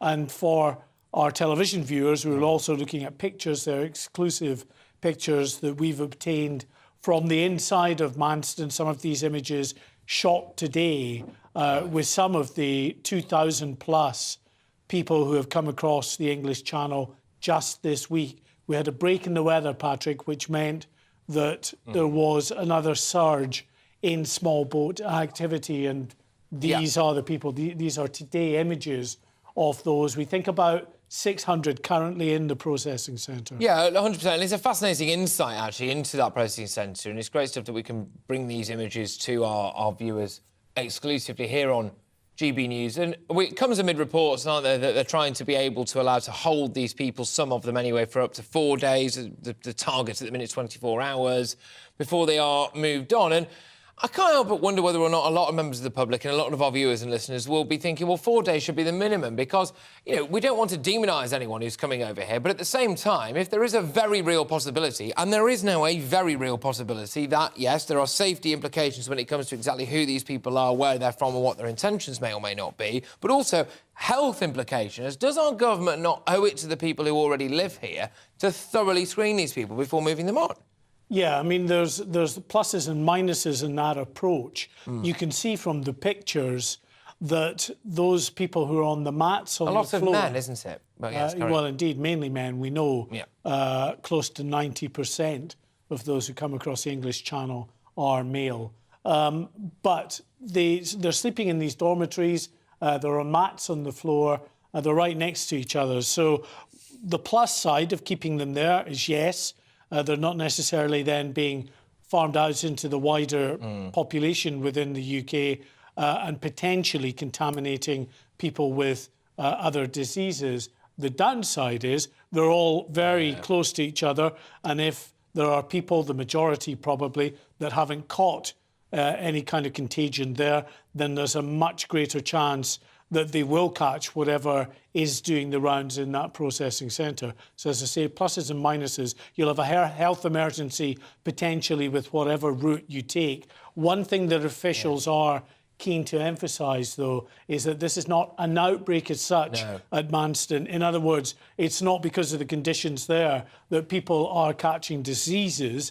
You know, officials firmly believe that the squalid conditions in the camps around Dunkirk and Calais, where people are often camped out, sometimes for months at a time, are where the real breeding grounds for the diseases are, and people that are transiting then across the English Channel are bringing with them, in some cases, some of these diseases. And it's not just diphtheria, but we know that scabies, tuberculosis and other diseases are sometimes brought across the channel. And one would have thought, Mark, that this is another added shot in the arm for wanting to potentially really stop the flow of people coming across the channel, or maybe even, as indeed a lot of people are emailing in now, gbviews@gbnews.uk, to say, should we not have some form of offshore processing centre? So, for want of a better phrase, I suppose some of these diseases never actually make it onto British shorelines.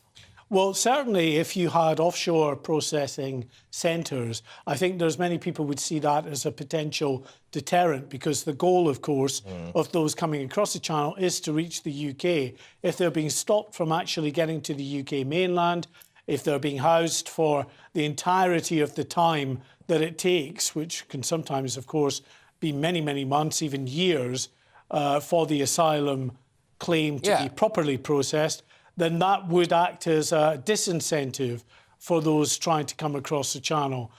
It would also clearly lessen the impact and the cost of housing many thousands of people, 40-odd thousand we understand, every night in hotel rooms in the UK, to the cost of currently over £7 million a day just for the hotel rooms. That doesn't begin to look at the cost involved in putting them up in local authority areas, taking council housing stock, using health services and, you know, education services and all of the above. That runs into billions of pounds a year. Look, Mark, thank you very much. As ever, Mark White there, our Home and Security Editor, bringing you yet another exclusive about that Manston Migrant Processing Centre. Yes, cases of diphtheria, they're being brought across. It must be stressed, not an outbreak at that centre, being brought across the channel. Yet another incentive, I suppose, for us to start clamping down on this. And as John has been in touch on the emails, gbviews@gbnews.uk, thank you very much, John, saying, well, you know, it's all very well and good, but we've got a health crisis already in this country with NHS treatment and waiting times, etc.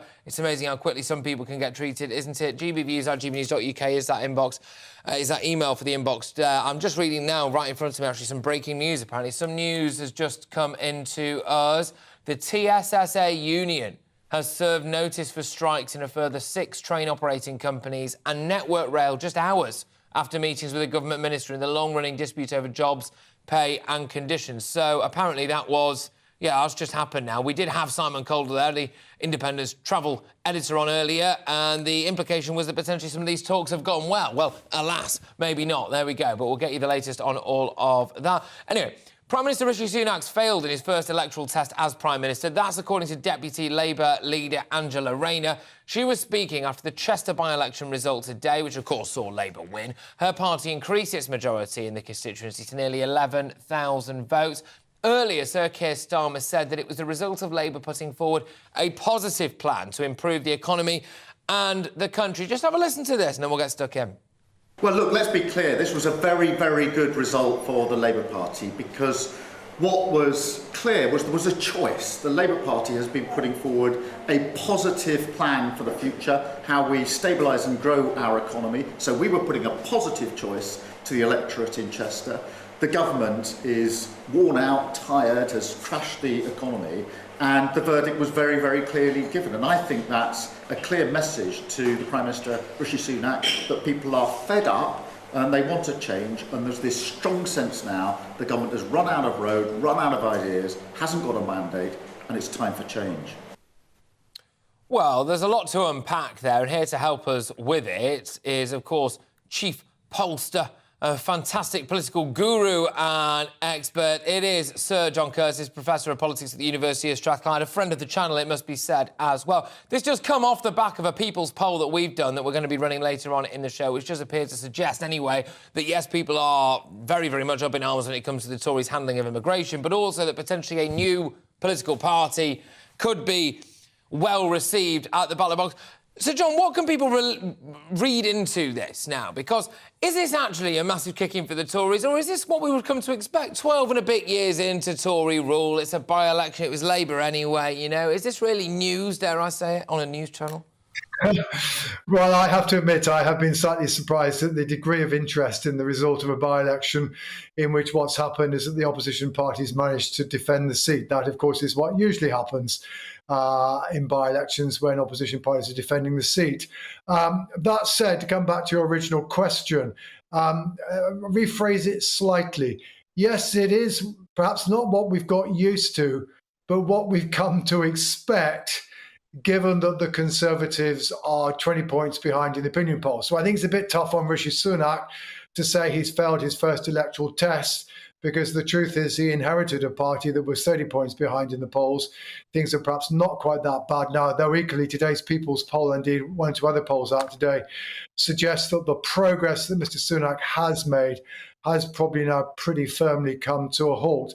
But the truth is, you know, the by-election result was certainly, broadly speaking, confirmation of the message of the polls that the Labour Party is in a better position, at least, at this stage in this Parliament than it has been at this stage in any of the 4 previous parliaments, and that you have to go back to the 1992 to 97 Parliament, at the end of course of which the Conservatives lost, to find by-election performances by Labour in seats that they were trying to defend on the scale of Chester or better. So once you start looking at this and comparing with other by-elections, I mean, for example, just over 6 months ago, just under 6 months ago, Labour was defending another by-election in Birmingham Erdington.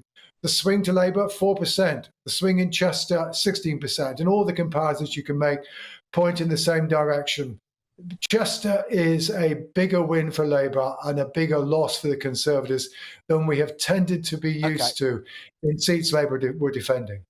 How much of a swing would we have to see at a general election in order to get an outright Labour majority? Because Labour would still have to do very, very well, make loads of gains, wouldn't they? And there is still a risk of a hung parliament, is there not?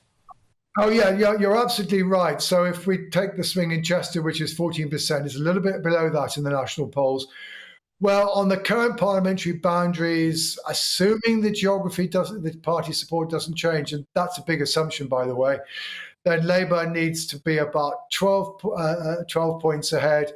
Once the new boundaries are in place, that might go up to 13 or 14. So the truth is, even with a 20-point lead or the 16-point lead that's implied by the result of the Chester by-election, it's not that far north of what Labour actually requires. So although, it sounds as though Labour is well ahead and they're bound to win, well, they're well ahead, which means the Conservatives have very little chance themselves of winning.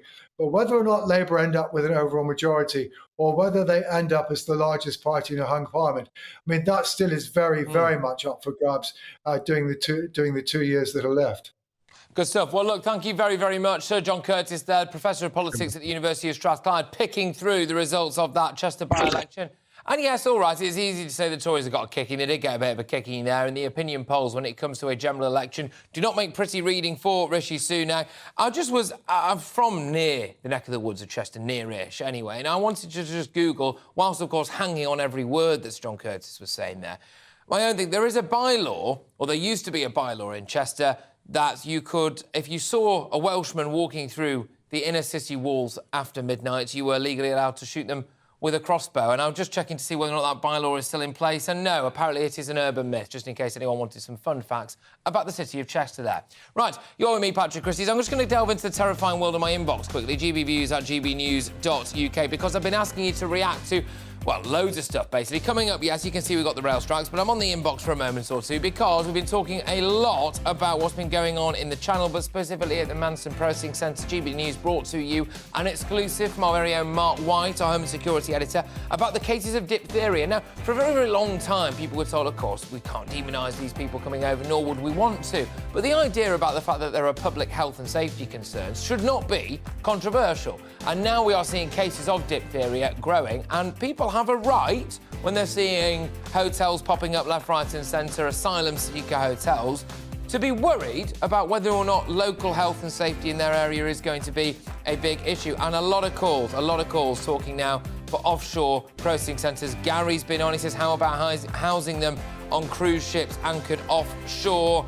A lot of people saying that actually realistically now enough is enough when it comes to the amount of money that is taking place. Is it not possible to impose a law that if anyone enters our country illegally, they will be denied the chance of being classed as a refugee? This is from Steve. And yes, and says in France they receive nothing once they get there, and that's why they want to come over here. And that is from an anonymous source. No, it's not. It's from Mick. Thank you very much, Mick. And yeah, I think a lot of people now really kind of up in arms about what's been going on, not just in terms of the numbers in the channel, 2,000 people in the last week alone, but also the fact that we are unable to process them as quickly or as efficiently as we would like, and the fact that, unfortunately, due to the conditions in Calais, they are now bringing over, in some cases, diseases that, frankly, we obviously do not want here in the United Kingdom. How does that make you feel? gbviews@gbnews.uk. Coming up, the government is urging the RMT union to call off its planned Christmas strike action. Good luck with that. More on that in just a moment. Don't go anywhere. Hello again, I'm Alex Deakin, and this is your latest weather update from the Met Office. It's turned colder, and the chilly feel will last this weekend, exacerbated by an easterly wind being generated by a large area of high pressure. This area of high just sitting away to the east. We do have a couple of areas of low pressure further west, but the high is winning out and generating an easterly wind, bringing our air and all our weather in from the North Sea. So it's these eastern areas most likely to continue to see a few showers through the evening period. Further west, generally staying dry. Some mist and fog thickening up across parts of Wales and southwest England. Could be quite dense for a time this evening. Where we see some clear skies across southwest Scotland, northwest England, we are likely to see a touch of frost in the countryside, perhaps 2 in the southwest. But most of us will start at about 3 or 4 degrees into the weekend. We'll have a brighter day, I think, across much of the country compared to today. There'll be a bit more in the way of sunshine, but we are going to continue to see these showers drifting in across parts of eastern England, maybe eastern Scotland too, and some dank and drizzly across the Highlands and the Western Isles also. Some sunny spells, though, in southwest Scotland, West Wales, western parts of England. Temperatures only 6, 7, maybe 8 Celsius. Add on that easterly breeze, it will feel pretty chilly. And it'll be fairly cold if you're heading out on Saturday evening. Still a few showers, all of rain across the east, maybe a little bit of snow on the very tops of the Pennines when these showers move in. But as I said, mostly rain at low levels.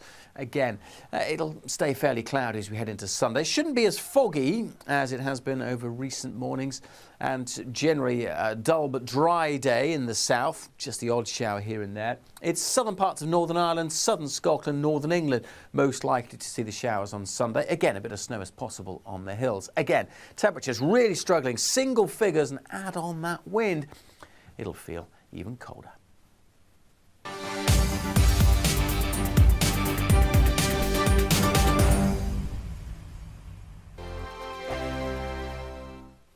I'm Mark Dolan. Join me at 11 on GB News for Headliners, in which I'll be joined by two of the UK's top comedians discussing tomorrow's papers.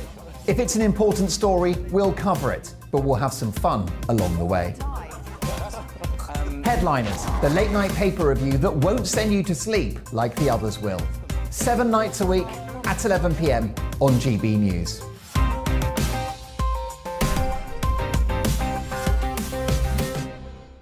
Hello, I'm Michelle Dewberry, and you can join me every weekday 6 till 7 on Jubes and Kerr. Me and my panel will get stuck right into the day's events, and I can tell you, in fact, I can warn you, expect some robust debates, some strong opinions and perspectives from both sides of the fence. It's about you at home as well. I love to read out all of your comments, or at least as many as I can. So join me, Michelle Dewberry, Monday to Friday, 6 till 7 on Jubes and Kerr. I'm Mark White. As GB News Home and Security Editor, I cover those key issues that are so important to you. Our authorities, our communities doing all they can to combat violent crime. With the public services under unbearable strain, why are we still failing to control our borders? Defence, the first priority of any government, has been continually hollowed out. Can we trust our politicians to protect the armed forces? Join me, Mark White, on GB News. We are GB News, the People's Channel. And right across the United Kingdom. You can find us on Sky Channel 512, Virgin Media Channel 604, Freesat Channel 216, Freeview Channel 236, and YouView Channel 236. You can also take us with you on DAB Plus Radio, with the GB News app, and at the website gbnews.uk. We're absolutely everywhere. Come join us on GB News, the People's Channel, Britain's news channel.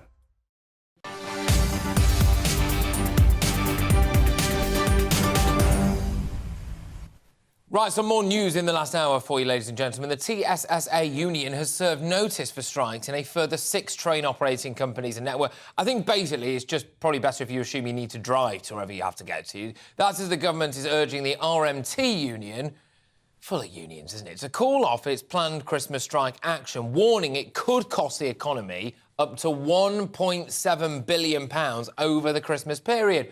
Business owners in the hospitality and nighttime sectors are warning of massive losses in some of the busiest times of the year. And this comes off the back of our disastrous coronavirus response, which has meant that many businesses have gone to the wall anyway. The economy's absolutely knackered, and my kids and probably grandchildren are going to be paying that off as well. Alan Miller, co-founder of the Together Foundation, joins me now. Alan, I can get a 2-for-1 with you today, actually, mate, because we're going to talk about the strikes and the impacts that that's going to have on your business, but also, as well, it's just dropped, hasn't it, that Chris Whitty is essentially, this is rather good of him, essentially admitted the amount of excess deaths that we're now facing as a result of, and I won't hear any other words on this, his policies and his ideas. Let's start with you, Alan. When it comes to the amount of money that you and others like you may stand to lose off the back of the unions are supposed to be standing up for working people, aren't they? They're not standing up for you. Well, I think we have to, you take your second point, but in your first point, which is that the colossal damages of lockdowns and restrictions, which meant that we lost over 15,000 venues, and now the British Beer and Pub Association is saying 50 pubs a month. The costs, the inflation, the impacts and the harms and the damages of these have been colossal. And I think the people that need to take responsibility and should be held accountable are both the government and the opposition. The opposition that wanted more, longer, harder, and the government that wanted to do it. And I think it would be a mistake, actually, to sow division between people that need to earn money, often some of the poorest paid people, actually. Now, obviously, this is going to be very damaging. It's very harmful. And Christmas is is the busiest period, one of the busiest periods, where throughout these couple of weeks, people rely on making a lot of money. I think that's all the more reason that everyone should be arguing that the government that has created this problem through its absolute insanity of lockdowns and restrictions and the damage it's caused to get this resolved. Yeah, well, indeed. But I suppose it's what that looks like, isn't it, really? Because if we are led to believe what we understand that Mick Lynch wants, which, although he won't actually tell us, I did manage to kind of just eke it out as someone who's on the Transport Select Committee, which is a almost nurses-style pay rise for his staff. Well, we can't realistically afford that. So in order to get what we want, I mean, there's not really an easy answer, and Labour aren't offering the answers either. So realistically, this just carries on. But what would you say to people who are thinking of going on strike, maybe for their own pay packets here? Would you urge them to not do so because it would put various different people out of business? I think we have to be careful not to have division amongst ourselves in the same way that some people in the live sector went along with vaccine passports, which was very damaging because they thought it would mean that they would be able to do their business. Let's not look at the short term. Britain needs to have much more productivity. We need to have wealth creation for all, research and development, and proper investment in infrastructure. Look, whatever anyone's strategy is, people always try and negotiate. I don't know the back deal, sort of the behind the doors discussions that are going on there. I do know this, that we've had a situation that the damage and the harm, we warned them about this, about lockdowns, restrictions. Now we're seeing that come to fruit. And I would be very cautious about sort of blaming ordinary people, staff who will try and get a better... It's interesting, actually, Alan, and I'll just interrupt there, Alan, because I want to focus in laser-like on this particular point, which is, I think there's a lot of smoke and mirrors going on at the moment, and potentially you've hit the nail on the head, and potentially this might soften some people's views when it comes to Mick Lynch and the RMT, because there is a wider economic impact here. All right, OK, yeah, we've had things like have been going on in Ukraine, etc., and we did have a pandemic, but our response to it cannot be diminished, can it? It cannot just be airbrushed over. And today we've had Chris Whitty. I note with interest in Chris Whitty there, endlessly referring to the government policies. Well, if the government was being led by the science, and that science was repeatedly wrong, and indeed it was wrong, actually, and that has impacted our economy, do you think when it comes to things like the strikes, which will cost our economy, roughly speaking, £1.7 billion, these were all started, the economic misery was started with our response to the coronavirus crisis, do you think? You're absolutely right. The concept, these are more harms and damages of lockdowns and restrictions. The cost of lockdown crisis, inflation. We've also got a situation where we've had a sluggish economy for quite some time. We need to get the whole of Britain working. We should remember as well that on the whole of the public sector, we're spending something like 1.7 zillion. It's a ridiculous number, right?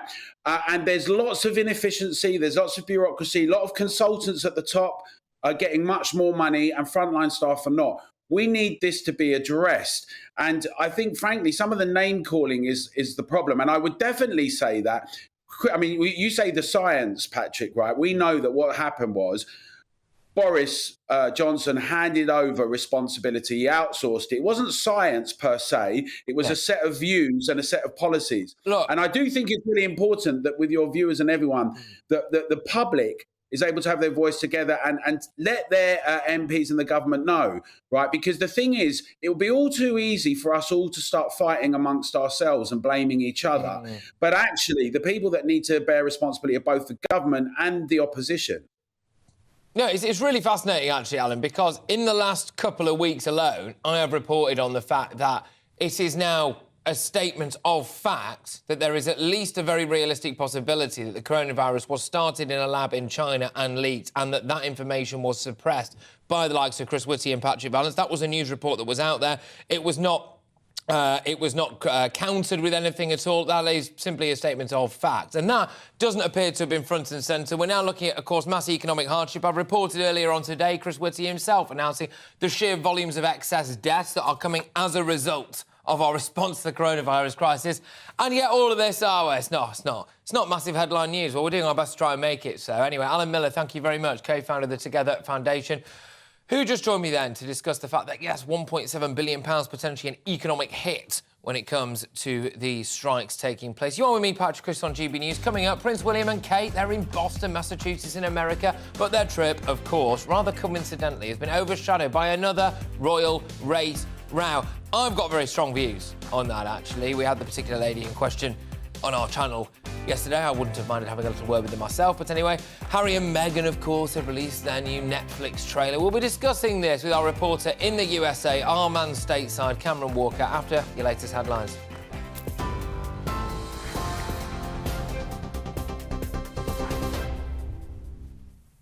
It's 4:35. I'm Alice Porter in the GB Newsroom.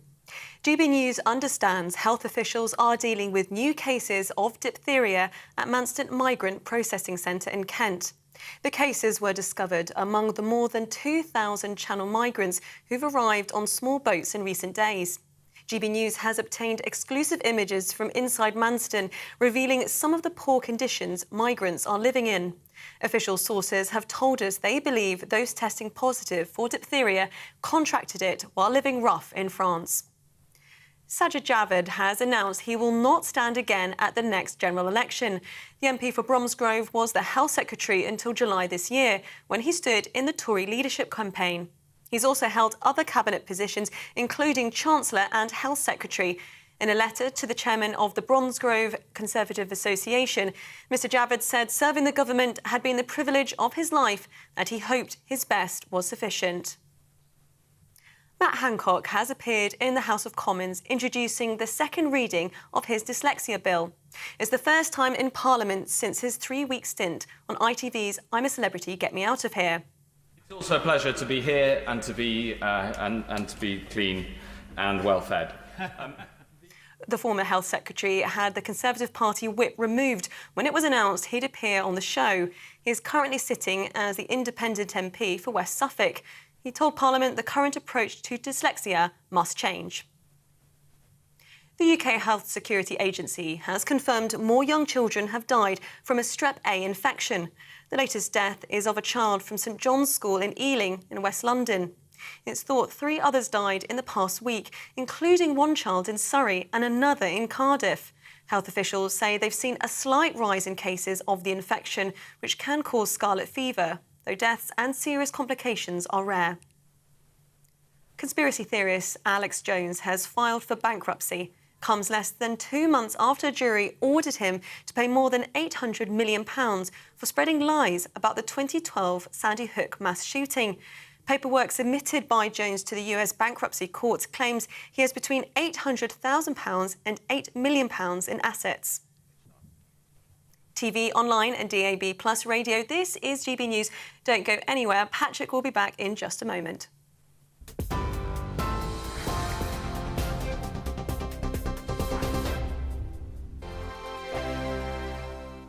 We are GB News, and we'd like to say thank you to each and every one of you for bringing us your conversations, for helping our great nation find its voice. We are here for you on radio, television, and online, across England, Scotland, Wales, and Northern Ireland. It's not the BBC, you actually get your facts right. We are proud to be GB News, the People's Channel, Britain's news channel.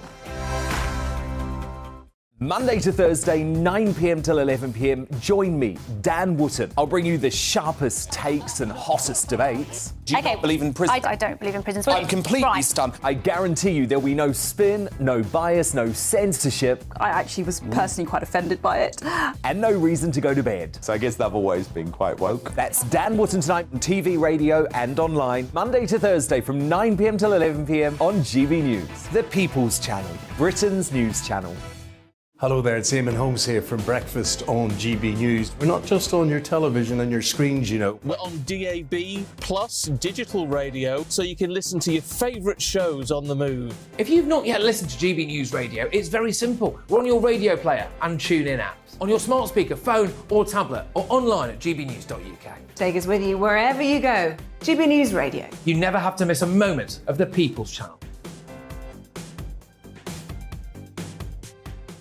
Join me every Sunday at 6 p.m. for Gloria Meets. In exclusive interviews, I'll be finding out who our politicians really are and what they really think. It's something that you would never want anyone to suffer. I didn't know what channels there were. I didn't think I'd be believed. I must have weighed about 7 stone and I'm 5'8". My instincts was to sort of cover this up. I mean, clearly that was a mistake. Join me every Sunday at 6 p.m. on GB News, the People's Channel, Britain's news channel.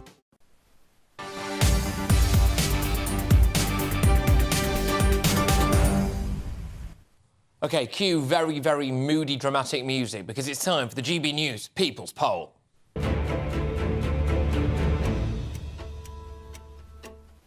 Oh, it's gripping stuff, isn't it? Right, let's take a look at what the people have been saying. On Rishi Sunak, 19% of you said that they had a somewhat unfavourable view. That's very typically British pass ag, isn't it? I've got a somewhat unfavourable view of that chap. Anyway, another 24% had a very unfavourable view of the PM. And when asked who they would vote for in the next general election, 46% of people in this poll said they will vote for Labour, 21% that they would vote for the Tories. On immigration, more than half of those surveyed say it's too high. I'd be keen to find out who the other people were, but anyway, only 13% said that it was about right. So I'm asking the question, are the Tories facing electoral oblivion? There we go. Are the Tories doomed? Joining me now is the former editor of The Sun, Kelvin Mackenzie, and political commentator Reem Ibrahim. So I will start when those two people eventually make their way onto our television screens. I will ask them who they think is going to win the general election. Grief, that took a long time. Kelvin, I'll start with you. Right, Kelvin, OK, so are the Tories finished? Yes, they are. Yeah, completely finished. Totally and 101% washed up. This is going to be a slaughter beyond 97. Look, you might say that I would be a fairly natural conservative. In fact, they had to build a wall to stop me going further right. However, even I am challenged about who I vote for. The truth about the matter is I see that Javid went today. Hunt is going to lose in Farnham. Rab is out 100% in Esher. And I genuinely think that there is going to be a slaughter in Surrey. If there is a slaughter in Surrey, imagine what the rest of the country is going to be like. It is going to be beyond dreadful. And do you know what? They deserve it. And when Rishi goes, when he's slaughtered at the end of 24, the result of that will be we will have had effectively 6 Tory leaders in 8 years. It is an unbelievable destruction of a party of which all of us, including those like me, do no longer know what they believe in. Well, look, let's be honest, yes, I get a lot of what you're saying there. Certainly the bit about someone needing to build a wall to stop you going further right. But, Reem, I'll throw it in your direction now. It's one thing potentially losing to a real tour de force, the likes of Tony Blair or something. But if any Conservative Party loses to Keir Starmer, is the human equivalent of going cardboard shopping on a wet weekend.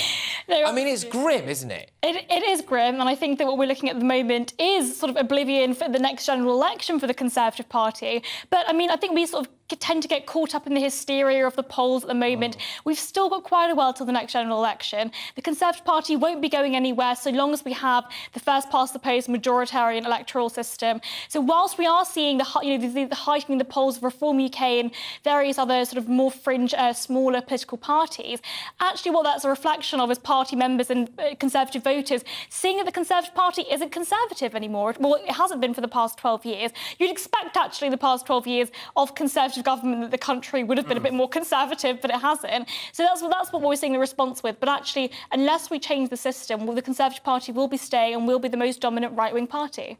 Kelvin, I just wonder whether or not you think there's a lack of cojones in the Conservative Party at the moment. People know what Conservative values are, and if you do look at polls, like the GBNews People's poll there, people are pretty straightforwardly clear about what they want. They want things like a tighter immigration law and less illegal immigration, and dare I say, I don't think anyone really wants to be paying more tax, do they? But the Conservative Party don't seem to want to do that because they get shouted at from the left, and actually, I think they've got a lack of bottle, for want of a better phrase. Another word beginning with Well, I do accept that one of the issues that emerged with COVID, which emerged actually with things like universal credit, is that everybody in our country has got their hand out. Even the middle classes have got their hand out. It's an extraordinary thing. And immediately you say, put your hand away, there's nothing going in it. They say, here, we're going to vote Labour, right? So actually, you've just got to take on these people. And unfortunately, what's happened is we've ended up with a bunch of people, and Boris was as guilty as any of them. And the idea that Boris is standing in Uxbridge, I guarantee you now, keep this piece of video, he gets slung out in Uxbridge. So his political ambitions are over. OK, he did one good job, which was Brexit, and the rest of it, anybody who knocked on the bloody door at number 10 and said, do you mind putting 8 billion in there? Do you mind putting 50p in there? Do you mind putting 100 grand in there? He said, yeah, join the queue over there. By the way, Rishi, sign them a cheque, will you? He was a shocker. So he's going to get slung out. And actually, I will be delighted. Reem, are we witnessing something now, and I don't want to pin this entirely on you, but is it all your fault, Reem? Because people of your age, OK, and your particular age group are more lefty, would you say? And are we just witnessing now the natural progression? You've come out of being indoctrinated by left-wing teachers at school, and they're all going to vote Labour at the next general election. I hope that I can serve as some kind of representation for young people that haven't gone to the wacky left. And actually, we do sort of understand the benefits of the free market. We understand the benefits of free markets and freedom. And we actually don't want any of this sort of lefty nonsense. We aren't sitting there campaigning for momentum or praying to a shrine of Jeremy Corbyn. You know, we do understand that the value of this. But actually, what we're seeing for a lot of young people is the Conservative Party isn't conservative. So actually, even if we hold these values, there isn't a sort of vessel that we can argue these ideas towards. Whether or not it's the rest of young people's fault, I think that what we're seeing is, of course, a huge generational divide. But again, I'm not saying that necessarily the older generation is particularly right-wing at all either. I mean, we're thinking about increasing spending on pensions, on the NHS and health and social care. These are huge amounts of public spending. And that generation refused to change it. Hopefully my generation will. Calvin, go on. Yeah, no, that's a very good point. The truth about the matter is that all the wealth in our country, it belongs to people who look like me, right? That is the trouble, right? Ugly, losing their hair, going to seed. No, seriously, elderly have all the wealth because the way that house prices have moved, right? So my mother's house, she bought for 7 grand in 62. Yeah. Now worth about 3.5 million quid, right? All the wealth is there. And the other aspect is that the young, right, A, don't want to work very hard. B, can see the bosses are all going on 3 days a week and 2 days at home, actually doing no bloody work at all, playing tennis up at my local tennis club, right? So actually the young are saying, well, actually, we don't really like this work idea. What we'll do is we will work out ways of poisoning our parents so we can get a hold of the inheritance early, and that way we can do absolutely bugger all for the rest of our lives. They're an absolute disgrace, anybody aged under 30. Reem, final word to you. Absolutely not true at all. Young people are incredibly hardworking and want to work hard, but actually the tax system means that we're not incentivised to do so. We have the highest tax burden, not only in 70 years anymore, but the highest tax burden on record. What reason do young people have to stay? We're thinking about... They're not earning the money. The young people aren't earning the money. How does tax affect them? Over people the tax doesn't even kick in until 12.5 grand. We are hardworking. We are the people that are working at the moment. We've got a huge ageing population. Young people, young taxpayers are who are funding the health and social care, the NHS, pensions. We're doing that. Let us work. We've hit time. Both of you, thank you very much. Never knowingly undersold here. That was, of course, the one and only Calvin Mackenzie, former editor of The Sun, and political commentator Reem Ibrahim, just discussing, at least for a while anyway, before it got rather personal about the youth of today, about whether or not the Tories are finished and whether or not you think they are, because our People's poll would indicate that possibly, the vast majority, you think, at least for a while anyway, Britain will be taking a break from the Conservative Party. Fascinating stuff, though, that another element of that poll was that a new party, one that actually seemed to at least outwardly care about sorting out immigration, both legal and illegal, would do quite well. Massive concerns for this, though, people, because, yes, that party we all know could well exist, and we all maybe know a chap who might lead that party. However, under our current voting system, does it actually get any traction? We'll have to wait and see. Keep your views coming in there. Anyway, moving on from that now, Matt Hancock has returned to Parliament after his stint in the jungle. Aren't we all glad? He now sits as the independent MP for West Suffolk and is bringing forward a bill today improving his dyslexia... Oh, that was a Freudian slip. Dyslexia screening in schools. What a time to stumble over my words. Anyway, former Chancellor Sajid Javid also announced today that he is standing down as MP for Bromsgrove at the next election, the latest in a list of Conservative MPs to announce their retirement from Parliament. What is that all about? Do you think they can just go and coin it in the city? Is Conservative politics dead? Are they like rats off a sinking ship? What do you make of all of this, people? Catherine Forster, GBNews' political reporter, joins me right now. Catherine, good grief, it's gone dark quickly since the last time I spoke to you. Right, Catherine, what's going on? Matt Hancock has mentioned dyslexia. Yes, shock horror, he actually has. Of course, one of the reasons he said that he was going on to I'm a Celebrity, Get Me Out of Here was to raise awareness of dyslexia. He was diagnosed with dyslexia when he was 18 years old. During his time in the jungle, he talked about it once to our knowledge and again when he left.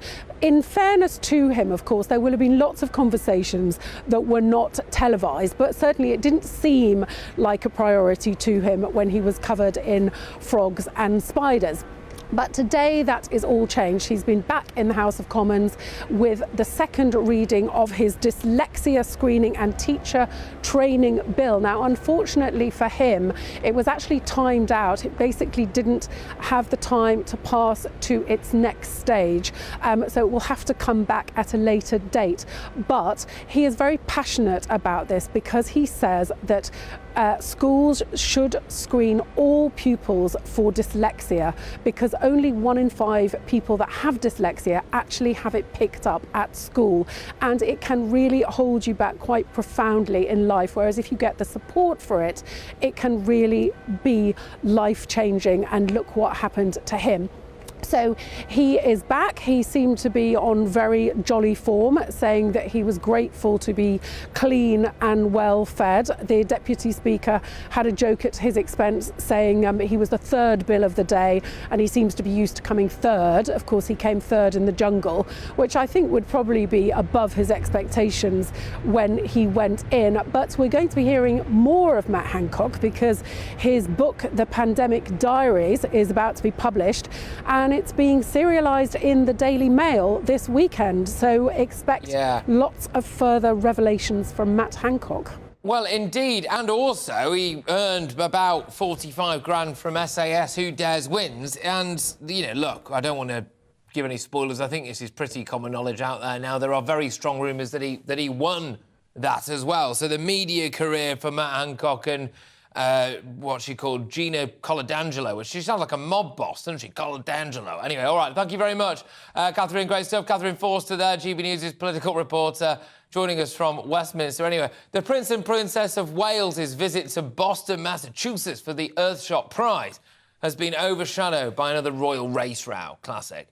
And, of course, Harry and Meghan's announcements for their upcoming docuseries, which, look, I know everyone's going, but why are you going on about this? Look, I find it addictive. I'm the kind of person now who sits in the front row of a stand-up comedy gig knowing they're going to be offended by everything they see about on the stage and then moans about it on Twitter afterwards. I am now that person when it comes to Harry and Meghan. I hold my hands up to it, but I'm going to keep doing it. Anyway, royal reporter Cameron Walker sent us this report from Boston. Despite a royal race row and a Sussex docu-series on the horizon, the Prince and Princess of Wales focused on their passions yesterday, visiting local organisations that support their communities. Perhaps an engagement that encompassed most of Will and Kate's interests was Roker, which has supported vulnerable young people for almost 35 years. Roker's founder explains how Will and Kate are helping to break stigmas. They both individually and collectively have a real interest around a range of mental health issues, early childhood, addiction, youth homelessness, and working with emergency response workers. They've really sort of leaned in on this. How do you destigmatize mental health? How do you help people get access to resources? I met with young men supported by Roker. 22-year-old Jonathan was jailed for an attempted robbery, but Roker's support has helped him turn his life around. They was definitely on me to change, challenging my thinking ability. And even behind the walls, I was going through a lot of things I was thinking. So it was a challenge that I overcame. Matt's childhood was difficult and he was taken away from his parents by the authorities. Roker's helped him cope with past trauma. From a year ago till now, I'm a complete different person. I got my head on straight, you know. I got the right goals now, so I'm doing the right thing. Kate had the opportunity to focus on early childhood development with Roka's Young Mothers programme. Like the princess, Sunindya Bala, who runs it, believes the first 5 years of a child's life are crucial. I'm so thrilled that the princess is interested in this area because it is a really important time in a child's development. And yet what we know about the families that we work with is that in order to break that cycle, in order to make sure that children thrive, we really have to stabilize their mothers and help them. A quick dash across breezy Boston was Will and Kate's opportunity to see firsthand how the city's remaining optimistic about climate change. The doom and gloom approach to climate change really isn't very helpful. So we really want to think about what the opportunities are and how we can all come together to address this. Boston's a city showing the world how to adapt to a changing climate and sea levels rising. This living seawall behind me is an example of just that.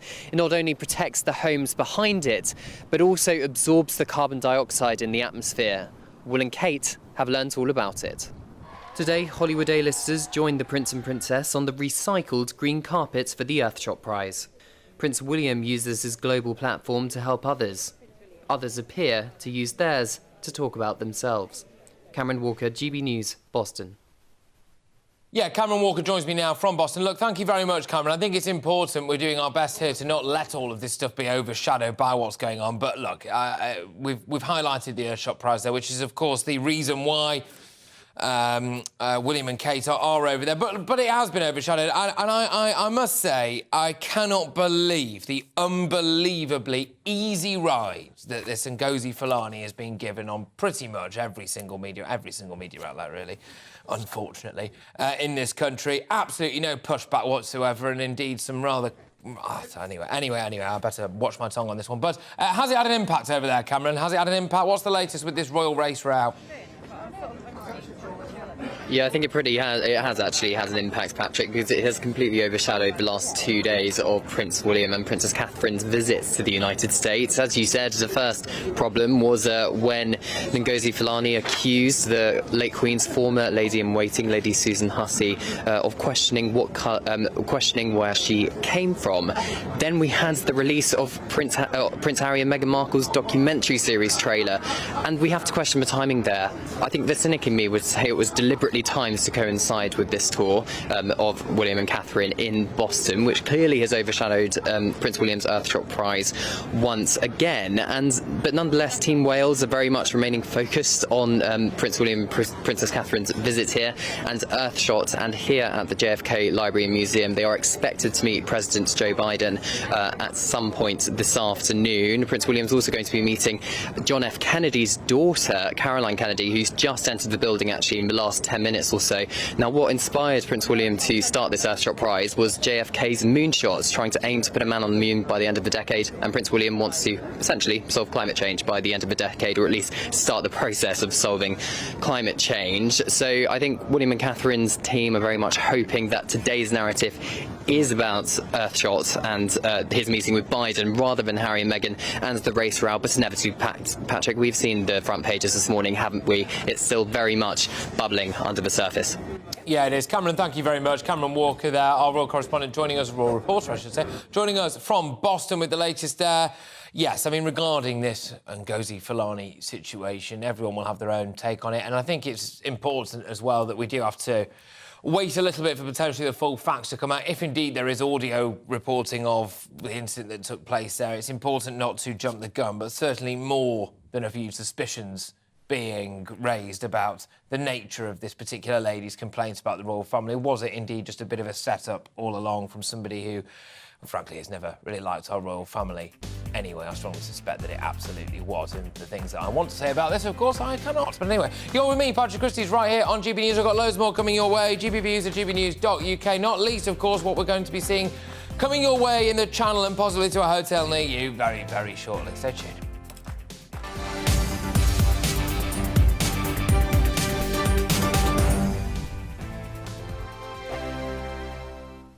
Monday to Thursday nights on GB News. At 6, it's Deebs & Co. 7 o'clock, Farage. At 8, join Mark Stein. And at 9, Dan Wootton Tonight, followed by Headliners. On TV, radio and online. This is GB News. We are GB News, the People's Channel. Why not take us home with you by visiting the GB News shop at gbnews.store. You'll find all the official merchandise, a really good present actually for yourself, your friends or your family. We ship across the UK mainland at no extra cost. GB News, the People's Channel. Here on GB News Live, we'll be keeping you in the picture, finding out what's happening across the country and finding out why it matters to you. We'll have the facts fast with our team of reporters and specialist correspondents. Wherever it's happening, we'll be there from 12 noon on TV, radio and online. GB News, the People's Channel, Britain's news channel. Monday to Thursday on GB News, it's Bev Turner Today from 10 a.m. We're going to be here for you, our GB News family, to keep you up to date, but also make you smile. There's a guy who went from puberty to adultery. And I can't wait to bring a few of my own opinions. I have no time for cultural totalitarianism. We'll engage in passionate, but always polite debate, with your thoughts and opinions at the centre of it all. Only on GB News, the People's Channel, Britain's news channel. Hi there, it's Stephen and Anne. At breakfast from 6 a.m, you'll always be caught up with everything you need to know, the latest headlines, opinions and debates. We'll bring you the good news and the bad, but most of all, we're here for you. Remember, send in your views and let us know what you would like us to talk about. That's because we're your news channel. And every morning at 6 a.m, it's breakfast on GB News.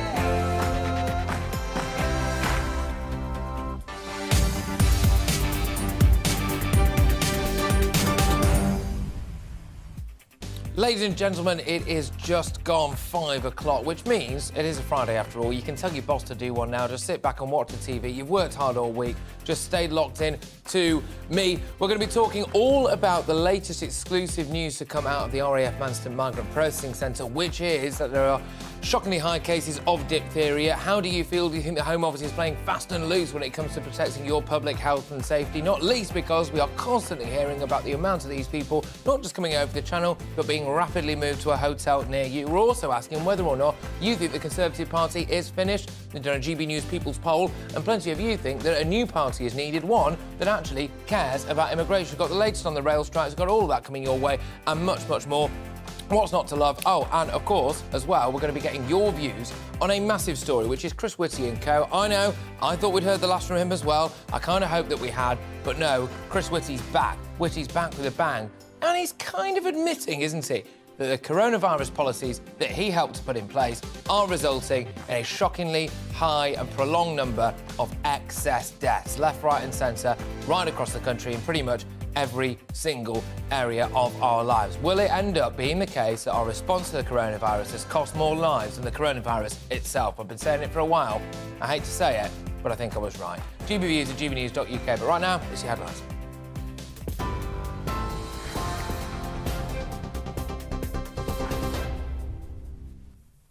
Good afternoon. It's just gone 5 o'clock. I'm Alice Porter in the GB newsroom.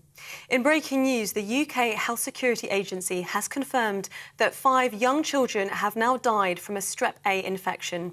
Deaths include children from Ealing, Surrey and Cardiff. Health officials say they've seen a slight rise in cases of Strep A, which can cause scarlet fever, though deaths and serious complications from the infection are rare. GB News understands health officials are dealing with new cases of diphtheria at the Manston Migrant Processing Centre in Kent. The cases were discovered among the more than 2,000 Channel migrants who've arrived in small boats in recent days. GB News has obtained exclusive images from inside Manston, revealing some of the poor conditions migrants are living in. Official sources have told us they believe those testing positive for diphtheria contracted it while living rough in France. Sajid Javid has announced he will not stand again at the next general election. The MP for Bromsgrove was the Health Secretary until July this year, when he stood in the Tory leadership campaign. He's one of the most prominent Conservative MPs to announce they're to step down. He also held other cabinet positions, including Chancellor and Home Secretary. In a letter to the chairman of the Bromsgrove Conservative Association, Mr Javid said serving the government had been the privilege of his life, that he hoped his best was sufficient. The Labour leader says the party's by-election win in Chester shows people want a change of government. Samantha Dixon increased the party's majority by more than 4,000 to almost 11,000. The contest was triggered by the resignation of former Labour MP Christian Matheson following complaints of serious sexual harassment. He denies the allegations. Sir Keir Starmer says voters are fed up with financial chaos. The Labour Party has been putting forward a positive plan for the future, how we stabilise and grow our economy. So we were putting a positive choice to the electorate in Chester. The government is worn out, tired, has crashed the economy, and the verdict was very, very clearly given. And I think that's a clear message to the Prime Minister, Rishi Sunak, that people are fed up and they want a change. 2 teenage boys have been charged with the murders of 2 16-year-olds who were stabbed to death just a mile apart in south-east London. The victims have been named as Khan Solanki, who were found in Thamesmead, and Charlie Bartolo, who was found in Abbey Wood last month. The Met Police says the suspects, aged 15 and 16, will appear at Bexley Magistrates Court. An 18-year-old man was also arrested this morning in connection with the deaths. The RMT union boss has held urgent talks with the government in a bid to halt strikes planned over the Christmas period. Mick Lynch met Scotland's Transport Minister yesterday. The pair have urged Westminster to intervene in Network Rail pay disputes. Transport Secretary Mark Harper said he wanted to work with the RMT and the employers in good faith to resolve issues. Mr Lynch said talks will continue over the weekend. Royal Mail has been told it can't keep blaming the COVID pandemic for late deliveries. It's after the firm had failed to meet several of its annual delivery targets last year. Regulator Ofcom says just 82% of first-class mail was delivered within 1 working day. That's below a target of 93%. Ofcom said performance at Royal Mail also fell well short of where it should be in the early part of the financial year. Conspiracy theorist Alex Jones has filed for bankruptcy. It comes less than 2 months after a jury ordered him to pay more than £800 million for spreading lies about the 2012 Sandy Hook mass shooting. Paperwork submitted by Jones to the US bankruptcy court claims he has between £800,000 and £8 million in assets. This is GB News. We'll bring you more news as it happens. Now it's back to Patrick.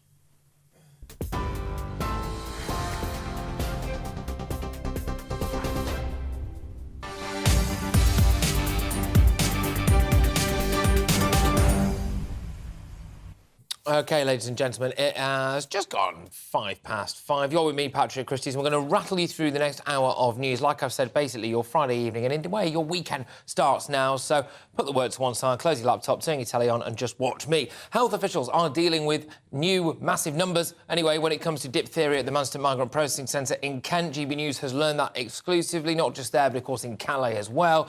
The new cases were discovered this week among the more than 2,000 Channel migrants who have arrived on small boats in recent days.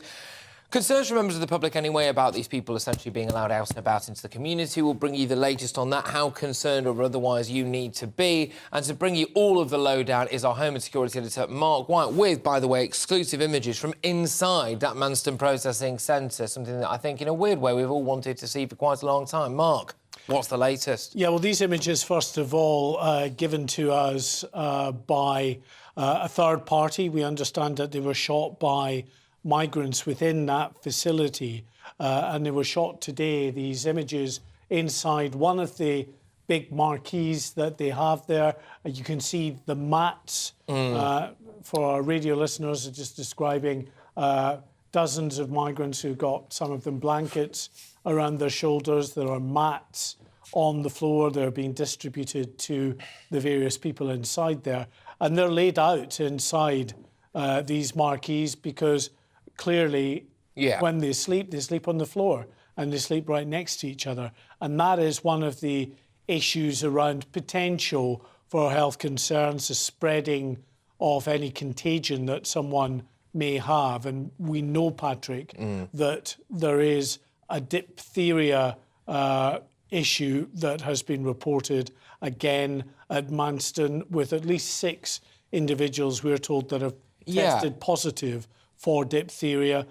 They are being isolated in another part of the camp away from the main body of those other people there. I just think it's absolutely fascinating that people were being told, oh, well, look, you know, we need to bury our heads in the sand when it comes to the numbers of people coming over here. We were told that a lot of these people who were all women and children fleeing war. We now know that there are record numbers coming over, the vast majority of them men, the vast majority of them clearly not fleeing war as well. I mean, there isn't an ongoing war in Albania. And then we were told, oh, well, you can't possibly say that it's too much of a burden on the taxpayer. Now we're racking up millions of pounds every single day on hotels and in local rural communities as well. Then it was told, well, you can't possibly, you'd be demonising them if you said that some of them were, you dared to mention that some of them were, I hate to say it, but the words bringing diseases, I suppose, is a turn of phrase that you could use to describe literally what's happening now. But all of this stuff is coming to fruition, Mark. And how worried should the British population be? Well, there are some serious public health concerns here. You're right, authorities don't want to be seen to be demonising those coming across the channel, but they're quite clear that the individuals who are in Manston are not contracting diseases that have been born in Manston. These are diseases that are being incubated in really squalid conditions in these makeshift camps around Dunkirk and Calais, where many of these people will have been camped out in these makeshift camps for not just weeks, but even months. And we know that it's not just diphtheria, other diseases, including tuberculosis, scabies is rife. There is a great deal of concern about the potential for those who contracted illnesses in these camps to then take them to the UK as they transit across the English Channel and into the custody of immigration enforcement in this particular country. Yeah, 100%. And it's worthwhile noting that some of the symptoms of diphtheria, which is unfortunately rather like a normal cold, I suppose, in a way, or a very, very severe one, actually, I should say, which is, you know, I suppose you get your sore throat, you get a nasally, your glands come up, a temperature. So it might not initially seem like anything particularly out of the ordinary. That will become more severe over time. And then you add to it the fact that one of the consequences of diphtheria can indeed be death. And yes, all of a sudden we are dealing with something potentially very, very serious here. And the Manston Processing Centre has been front and centre of the news for a very long time. We'd heard, hadn't we, Mark, as well, of potential violent outbreaks that had taken place there, police being called quite regularly, overcrowding. Now, that was cleared for a period of time, wasn't it? And again, I can't help but wonder whether or not the public have a right to be concerned about the fact that, well, if we are clearing this very quickly, how can we be sure that we, just in a pure, forget the health stuff, just in a purely security side of things, how can we know who these people are, what their intentions are, even where they've come from? It is a concern. Yeah, look, there's lots of issues packed into that, but on the health side, you're right. We had a bottleneck at Manston in October where a surge of those coming across the English Channel on small boats meant that there was about 4,000 in a facility that's only ever meant to handle a maximum of 1,500 and have them processed within 24 hours. These people were in there for several weeks, some of them, and clearly in very close proximity. That led to issues of security, with staff being assaulted, outbreaks of violence within the facility. And then there's the well-publicised issues that the authorities have about who's coming across. Do we know who they are? They've thrown away documentation.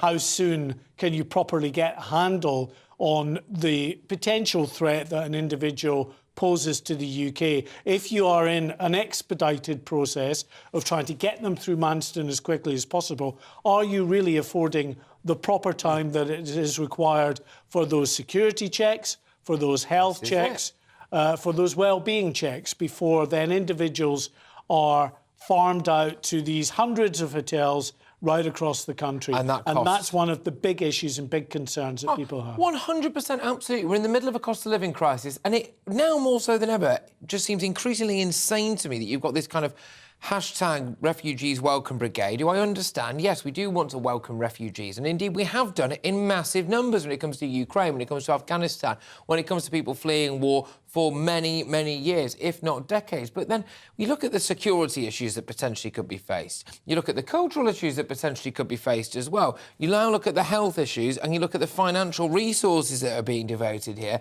And we have people like Margaret getting in touch, gbviews@gbnews.uk. This is very serious, she says. Things like TB need aggressive ongoing treatment. It's unacceptable, and I can't help but wonder what it will take for people to maybe wake up to the problem that's going on now, and more people than ever before, I'm seeing in my inbox, Mark, talking about the possibility of offshore processing. Well, offshore processing certainly would be one way of ensuring that those individuals, especially those that may be a concern to the UK government in terms of the potential risk that they might pose, are kept away from UK soil. Now, there will be those watching and listening to this who are saying this is outrageous, you're demonising these people, there is no real threat here. I would simply point out that the failed bomb attack at the Women's Hospital in Liverpool earlier this year, in which the bomber died in that attack, he was a failed asylum seeker. The Parsons Green tube bombing, again, luckily a bomb that failed to fully detonate, but still injured dozens of people. The bomber was a failed asylum seeker. And then, of course, that other terrorist attack on a group of people out enjoying the sunshine during COVID, when we had a break in COVID and people were allowed to mingle again. People from the gay community out in Reading enjoying themselves in that particular park, and then some of those people were killed.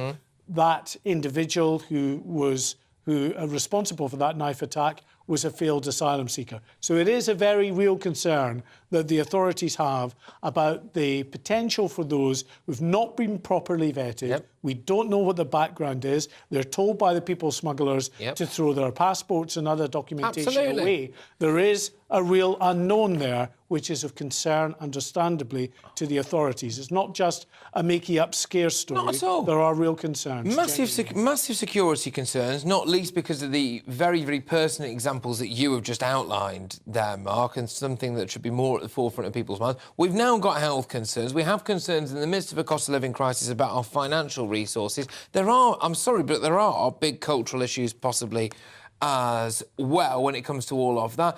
I just wanted to say we have actually heard from the Home Office, I believe, in relation to what's been taking place. And this is, if you are just joining us, the fact that there have been diphtheria, not outbreaks at Manston because it's being brought over from Calais, but increased cases of diphtheria. Yeah, authorities are at pains to point out that, you know, this is not because of conditions at Manston that there's an incubator that's allowing these diseases to spring up and spread out there. These are people coming across, they believe, the English Channel, having contracted diseases in very squalid conditions around Dunkirk and Calais. Not talking on the specifics of the latest cases that are presenting at Manston, but talking about what they're doing more generally for diphtheria. The Home Office have said in a statement, we take both the welfare of those in our care and our wider public health responsibilities extremely seriously.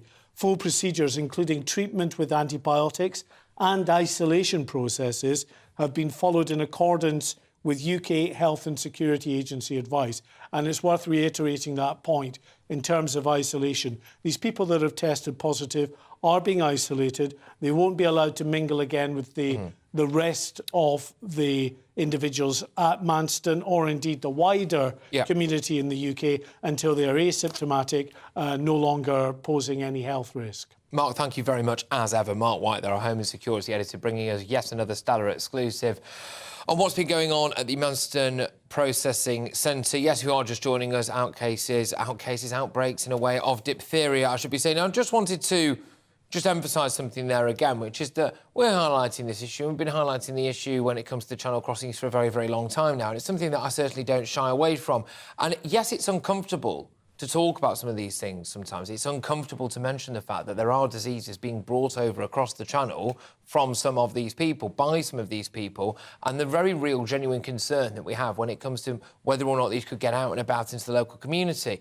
It's really, really unfortunate, I think, that we're almost, in some senses, although crucially not on this channel, banned from having this conversation because it appears that you're being demonising towards people. Whereas in reality, if you just went out into the vast majority of the British public, into any pub up and down the country or any street corner up and down the country and asked people what they think about what's going on and if they have very relevant and pertinent concerns? The answer, the vast majority of the time, would be yes, and it's being emphasised now in polls like the one we're going to come on to shortly here on this channel, GB News' People's Poll, which is showing that 54% believe that net migration, that's even the legal stuff, net migration is too high, and that a new party that has a strong view when it comes to immigration levels would do rather well at the opinion polls. It cannot be silenced as much as the mainstream media might want it to be. The fact is that the vast majority of people have got really serious concerns about what's going on. We're told that it was racist to raise concerns about the numbers of people coming across the channel, raise concerns about whether or not actually the vast majority of them are women and children, and raise concerns about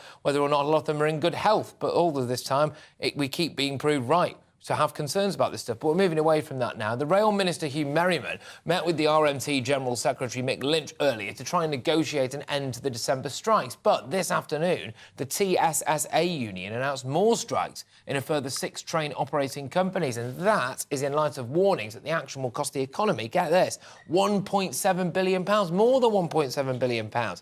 Action from Network Rail and 14 train companies currently set to start on Tuesday. And we've produced a rather helpful, if not quite bleak, calendar for you there of December. If you just throw a dart at the map of a calendar of December, what you will essentially see is strike action most days. In fact, some days we've got the hat-trick, haven't we? Look at that, there we go. Well, joining me now is former Labour MP Stephen Pound, in for a penny to his mates. Stephen, thank you very, very much. Right, look, this is catastrophic strike action now. It's going to cost our economy billions, but I suppose people on the left like you, they won't care, because it'll just fuel more agony for the Conservative Party, will it?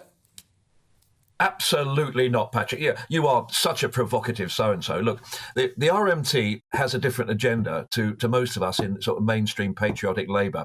I mean, the RMT is obviously famously, they were the people who supported Jeremy Corbyn.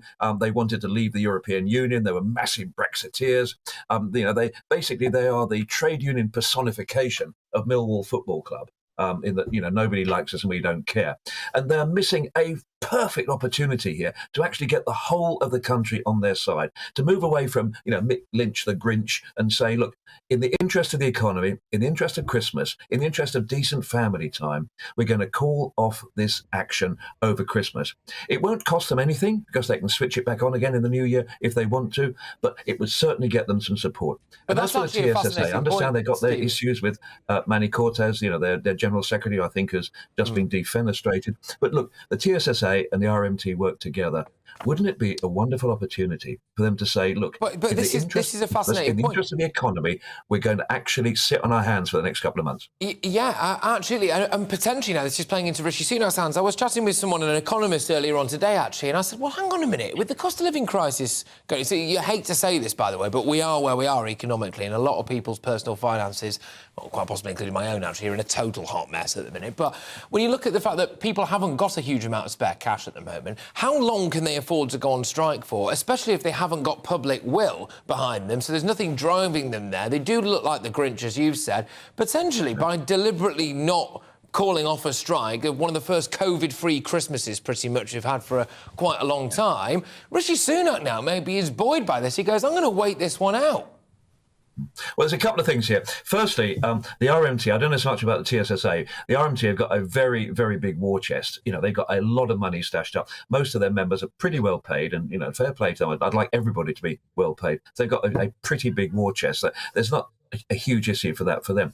But the thing is, the one thing that the Tories could actually come to the country with, and they're in a pretty dire state at the present time, and this could be similar, if you like. Do you remember Edward Heath back in, no, you probably weren't born in 1970, but I mean, when Edward Heath went to the country on this thing about, who governs, and the country said, well, actually not you. I think that in this particular case, the government could say, look, what sort of a future do we want for this country? Because do we want a small group of extremely well organised and well-paid trade unionists causing this mayhem? Look, just as the economy is picking up, we're actually picking up sales, high street sales. It's national self-harm. Stephen, I'm convinced that we've become addicted to national self-harm, whether it was the way that we responded to the coronavirus pandemic, whether it's everything that we've taken place after that. We appear to be what's been going on in the Channel, for example, net migration, not building all of the provisions that we would need to be able to deal with all of this stuff, our infrastructure, and now on top of it, all of this. It's almost like we're deliberately self-harming, and we are addicted to it. But there we are. Stephen Pound, thank you very much. Former Labour MP. No, what was that? We are punching the bruise. I'm afraid that's what we're doing at the moment. Yeah, exactly. But there we are. Look, Stephen, thank you very much. I could talk to you all day, but we're out of time. Anyway, Patrick Christys, yes. Patrick Christys here on GB News. Coming up, should the government have watered down the Higher Education Freedom of Speech Bill? Now, this is actually really, really important, because it's tabled amendments to weaken provisions within the bill, which was designed to allow students and academics to sue institutions if they breach freedom of speech rights. So, this is potentially now a loss for freedom of speech. We here are big on freedom of speech, arguably one of the only news channels that actually allows freedom of speech. I'd be out of a job if we didn't, so this really is quite close to my heart. I'm going to get stuck right into that after this very short break. Don't you dare move.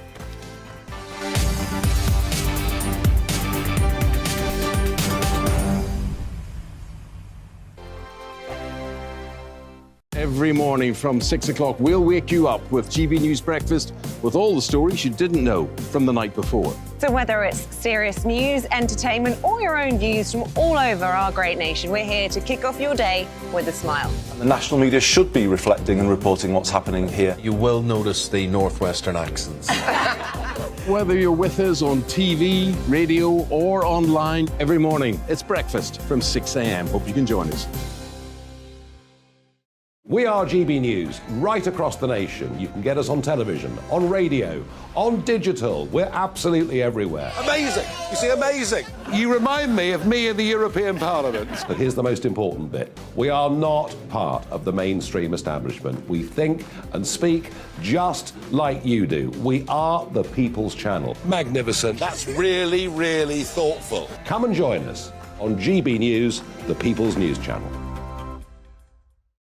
My name's Tom Harwood, and join me 9:30 a.m. every weekday for The Briefing, your one-stop shop for everything you need to know about what's going on in politics today. I wonder if this is a deal that might need to be like the biscuits in this factory, twice baked. Is there not an opportunity here to win out against the extremes? Tom Harwood, GB News. What are you going to do about it?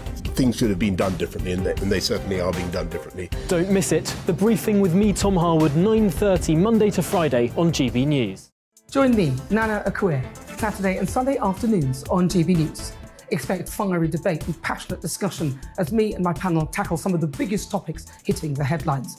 It's a place for everyone's opinion. No one gets cancelled, but no one gets an easy ride. Oh, she's on it today! Be ready for conversations that are fierce, frank, and of course, fun. Every Saturday and Sunday afternoon from 4 p.m. on GB News, the People's Channel.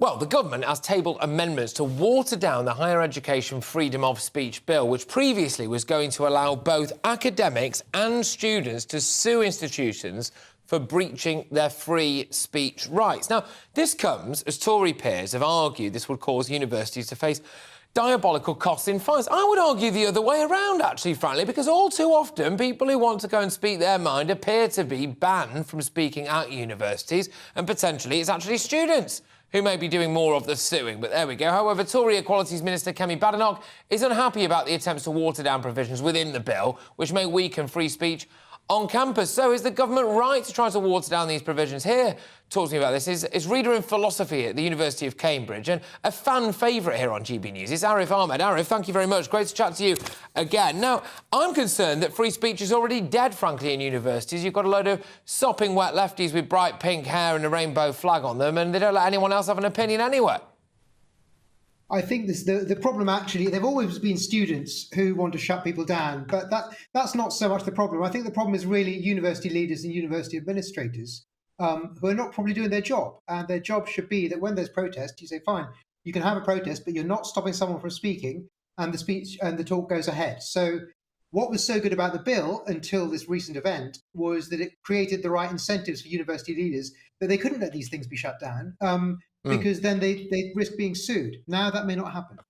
But I'm just concerned that no matter what legislation, or indeed lack of legislation, either one of those might be preferable to the other one, I suppose, depending on which way you read it. But it could be a concern regardless, which is that universities, no matter what the law is, they just decide to no platform someone because it's not worth the hassle on Twitter.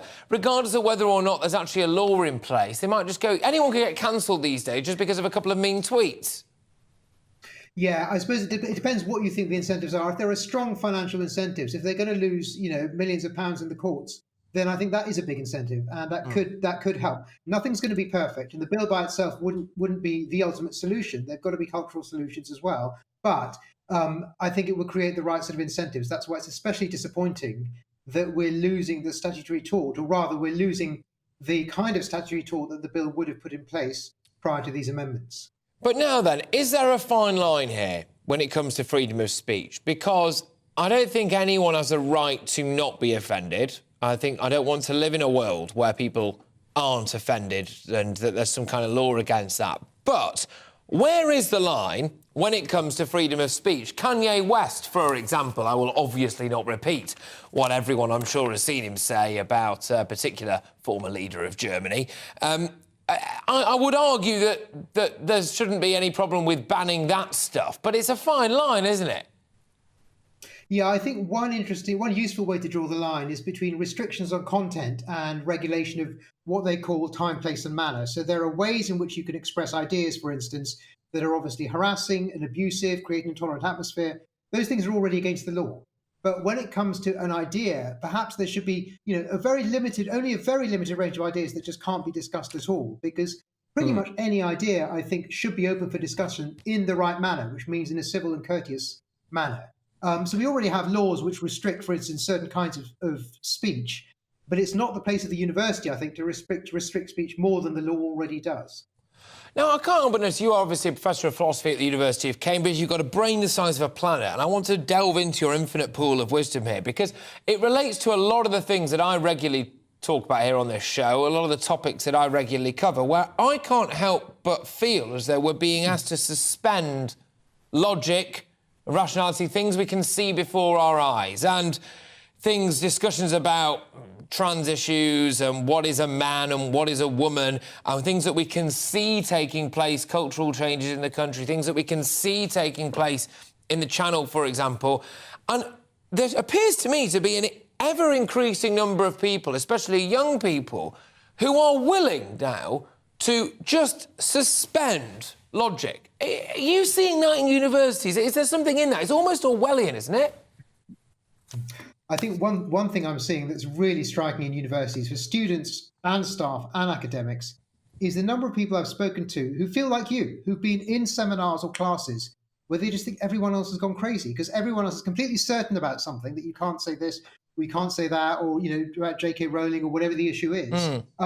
And inside, they're thinking, how can this be? I don't understand it. But they're not going to say it because they're afraid to say it, and often with very good reason. So I kind of think it's not as though the entire student body has gone mad. That's not right. I think there's a small minority of students who are intent on shutting down everyone else because they don't agree with free discussion. They don't understand the value of it. But actually, the number of people who actually believe that, who have that ideology, is smaller than you would think, even in universities. Well, that's reassuring in a way. One thing I find especially annoying as well is a lot of these kids who are rabble-rousing, I would say, about this, will probably grow out of it one day, own a house at some point, somewhere rural, predominantly probably, quite a lovely leafy area, and end up voting Tory, and we'll never get an apology out of them. Arif, thank you very much. Arif Ahmed there, who's a philosophy professor at the University of Cambridge, just reacting to free speech and how under threat it is. You are with me, Patrick Christys, on GB News. Coming up, I'll be speaking with a doctor about a new report predicting, who would have thunk it, eh? It's almost like we could see this coming a mile off, isn't it? That we could be facing a period of unusually high death rates,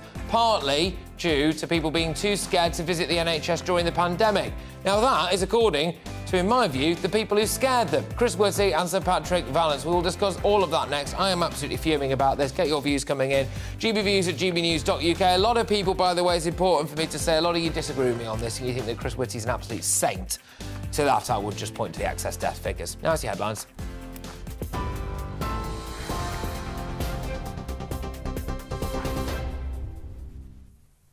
It's 5:33. I'm Alice Porter in the GB newsroom.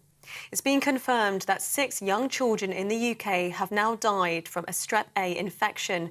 The UK Health Security Agency say they're investigating after a rise in rare invasive Group A strep, with 5 deaths of under 10s in England since September.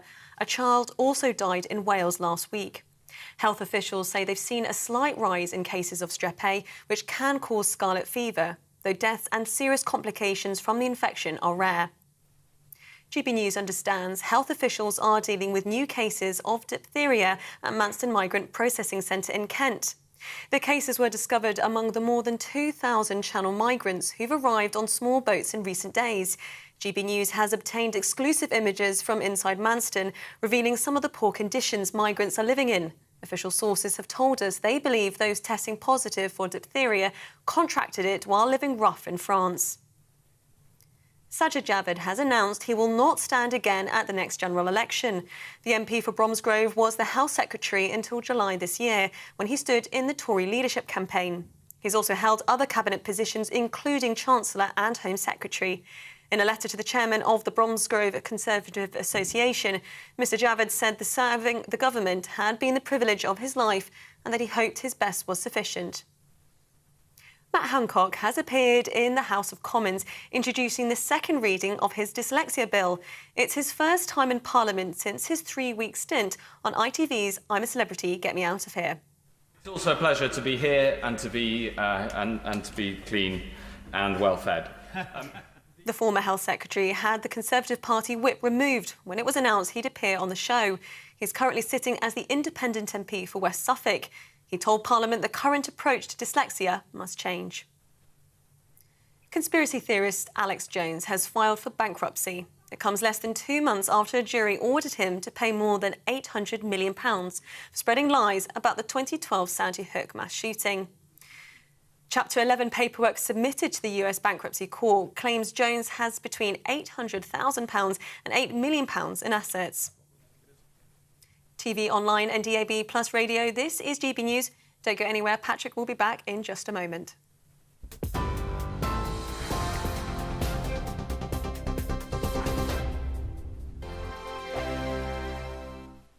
I'm Mark Dolan. Join me at 11 on GB News for Headliners, in which I'll be joined by 2 of the UK's top comedians discussing tomorrow's papers. If it's an important story, we'll cover it, but we'll have some fun along the way. Headliners, the late-night paper review that won't send you to sleep like the others will. 7 nights a week at 11 p.m. on GB News.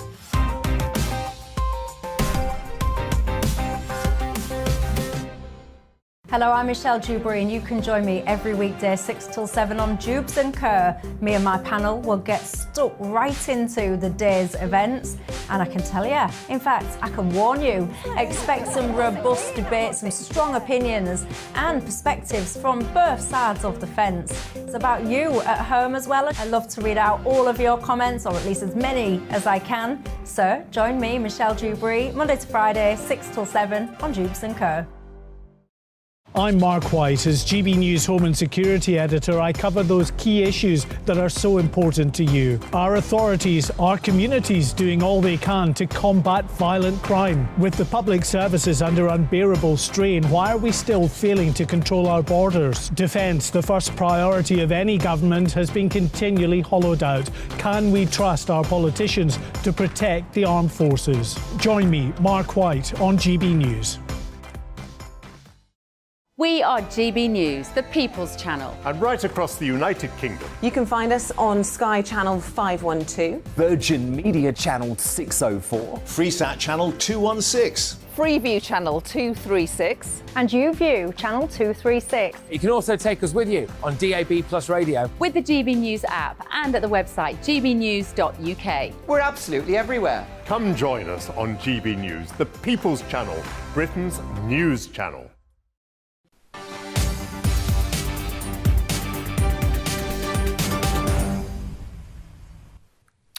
Yes, welcome back, everybody. Patrick Christys here right now on GB News, and loads of you be getting in touch. Your thoughts on some of the top topics that we've been talking about, and we've had it all today, ladies and gentlemen. We wanted to drag you into the end of your week and into the weekend, kicking and screaming, whether you liked it or not. And one of the big ones we're going to be talking about a bit later on is the one and only Chris Whitty and Sir Patrick Vallance, actually, talking about how we are now facing a prolonged period of excess deaths. So this has got a lot of you going. GB Views at gbnews.uk. Now, it's fair to say people like Anne who I'm reading the email out now, says, Patrick, hindsight is 2020. I wouldn't have done anything differently at the time. And yes, OK, that's fair enough, Anne. I'm not for 1 second saying that the likes of Chris Whitty and co had an easy job.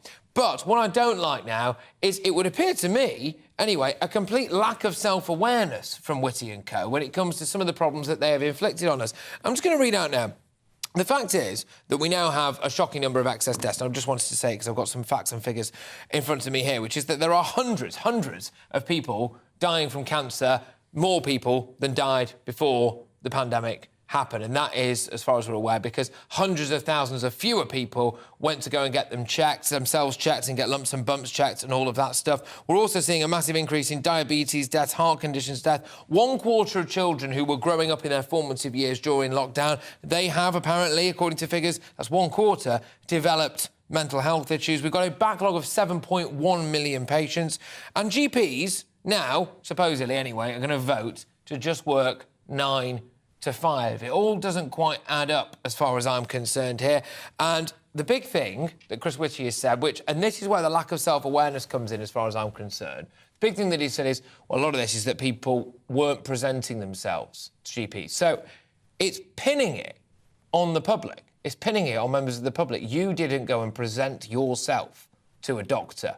Well, they were terrified from doing so. For a long time, there were vast swathes of our population that were terrified into not leaving their own front doors. And then, of course, as well, there were people who were catastrophically misdiagnosed by GPs as well, weren't there? Over Zoom or remote appointments. And Chris Whitty's latest report and interjection as well appears to shock horror. Say that, oh, yeah, OK, we now do realise, don't we, that, unfortunately, sometimes a virtual appointment is not as good as a face-to-face appointment. Well, yeah, who knew?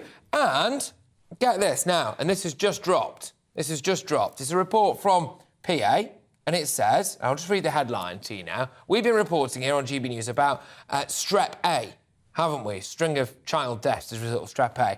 And we were scratching our heads a bit here. What's caused this now? What's caused it? Because it doesn't appear to be a new strain. Lack of mixing could be leading to the spread of infections like Strep A. So are we witnessing yet another catastrophic effect of lockdown when it comes to the fact that now children are dying of Strep A? A lack of mixing due to the COVID-19 pandemic could be behind a drop in immunity to infections such as Strep A leading expert has said. And one of the reasons why I feel so passionately about this, in case it wasn't obvious, is that for a very, very long time, I was sitting here saying things like, well, I actually feel like our response to the coronavirus crisis might actually lead to more deaths than had we not locked down, for example, as long or as hard or as repeatedly as we did in this country. And when you weigh it all up, you've got people who weren't going and getting cancers checked, you've got GP appointments that were basically non-existent. You've got 7.1 million people waiting for basic health care. You've got 1/4 of children now apparently displaying some form of mental health condition on top of that as well. Plus, you've got all the economic impacts that take place there. So you've got economic impacts which show that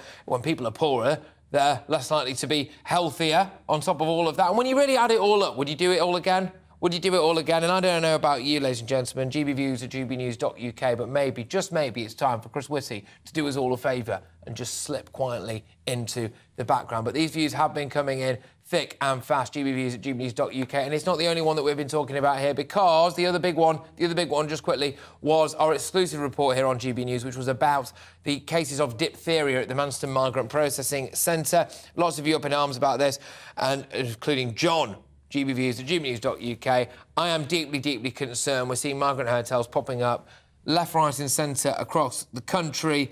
I am concerned about public safety. Isn't it the first duty of the state to protect the British population? That's John's views there. Keep your views coming in. We'll go to those throughout the course of the show. But we're moving on now, because Matt Hancock has returned to Parliament after his stint in the jungle on I'm a Celebrity, Get Me Out of Here. He now sits as the independent MP for West Suffolk and is bringing forward a bill today on improving dyslexia screening in schools. Former Chancellor Sajid Javid also announced today he's standing down as MP for Bromsgrove at the next general election, the latest in a list of Conservative MPs to announce their retirement from Parliament. Catherine Forster, GB News' political reporter, joins us now from Westminster. Catherine, thank you very much. Now, look, can I just say, I've spoken the last 2 times we've led in on Hancock. This time, can we just mix it up a bit and do Javid? Is that all right? Do you mind? So, Sajid Javid, he's shuffling off, is he? Yes, he is. He's been an MP since 2010, representing Bromsgrove. He's had 6 positions in the cabinet. He was Chancellor just before the pandemic and he resigned, which led to now Prime Minister Rishi Sunak becoming Chancellor at a momentous time at the beginning of COVID and all the furlough scheme. So he really is a big beast, and he will be a sad loss to Prime Minister Rishi Sunak, who is a good friend. They share a love of Star Wars. They both came from city backgrounds, both minority ethnic. But he is just the 13th MP, Conservative MP, recently to say that they will not be standing. He's certainly the most high profile, and of course Labour MPs are saying they're not standing as well, but all of those that have so far said this for Labour are over 60, whereas with the Conservatives we've had people as young as Dehenna Davison, 29, who only came in 2019, William Ragg only 34, Chloe Smith only 40. So it does really feel like many Conservative MPs feel that they are going to lose their seats at the next election, so they're making the decision not to stand now. Yeah, indeed. And, well, we were hearing rumblings, weren't we, that as many as 80 Conservative MPs might decide not to stand at the next general election. I can't help but wonder, Catherine, whether or not actually people will not look particularly sympathetically at this, because it was a lot of Conservative MPs who blindly wave things through during the lockdowns we've just been talking about. I don't want to keep harping on about that because it does seem like history to people. The reason I raised it earlier was purely because of Chris Whitty's excess death comments, but there we go. They say that the Tory MPs were the ones who maybe ousted Boris Johnson, and then we had Liz Truss, they got rid of her, then they kind of imposed Rishi Sunak on us, and now they're jumping ship. Yes, it is astonishing, isn't it? The unbelievable mess, really, that the Conservative Party have managed to get themselves into in such a short time. It's not even 3 years since Boris Johnson sailed to an 80-seat majority. Only just over a year ago, before Owen Paterson, before Partygate, Boris Johnson was talking about 10 years in power. He seemed to be sort of king of all he surveyed. And here we are now, having had 3 prime ministers in about 4 months, multiple education secretaries, multiple chancellors, and the Conservatives really in a dire position in the polls. And I suppose that's partly why Matt Hancock went off to the jungle. Now he's back putting a dyslexia bill before Parliament, but he clearly, like many other Conservative MPs, is thinking of what happens next. When he had to resign because he was caught fondling his now partner Gina Coladangelo, can't say her name, Coladangelo, pardon me. He thought he'd be back in cabinet by that Christmas, but it was not to be. He's been off in the jungle, he's come in for a lot of flack, but clearly he's thinking about what comes next, and his partner is a communications professional, but whether Matt Hancock can reinvent himself as a national treasure, a la Michael Portillo did, like Ed Balls did, remains, I would say, entirely questionable. Well, I mean, yes, I suppose. Thank you very, very much. Catherine Forster there, just bringing us the latest. Sajid Javid stepping down at the next general election. Matt Hancock finally mentioning dyslexia at least once in the House of Commons. Also, when it comes to Matt Hancock's partner, I always find it's better to try to imagine her as a mob boss because it makes her surname easier to say, Coladangelo. You can just imagine it now, can't you? See, like a scene out of Goodfellas. But there we go. Right, OK, we're moving away from that now because the government's top health advisors, it was something I was alluding to earlier when I was, in case you couldn't tell, desperately filling for time. Sir Chris Whitty and Sir Patrick Vallance have warned that we could be facing a prolonged period of higher death rates than normal from illnesses such as heart disease and cancer. That's because during the pandemic, routine health appointments did not go ahead, operations were cancelled, and some people avoided the NHS. Yes, whose fault was that? Despite this, Whitty, the Chief Medical Officer for England, and Vallance, the government's Chief Scientific Advisor, defended the COVID lockdowns. The pair published a report. It's marking your own homework, this, isn't it? It is marking your own homework. Joining me now is Dr Tolu, an accident and emergency doctor in London. Thank you so much for joining us, Dr Tolu. Look, great to have you on the show. In case you couldn't tell, I'm very angry about all of this, and I think a lot of people will be shouting at their TV screens now, going, was it all worth it? the lockdown, because we're seeing excess deaths upon excess deaths, catastrophic mental health crisis when it comes to children, etc. If you had your time again, would you think we'd do it all the same again or not?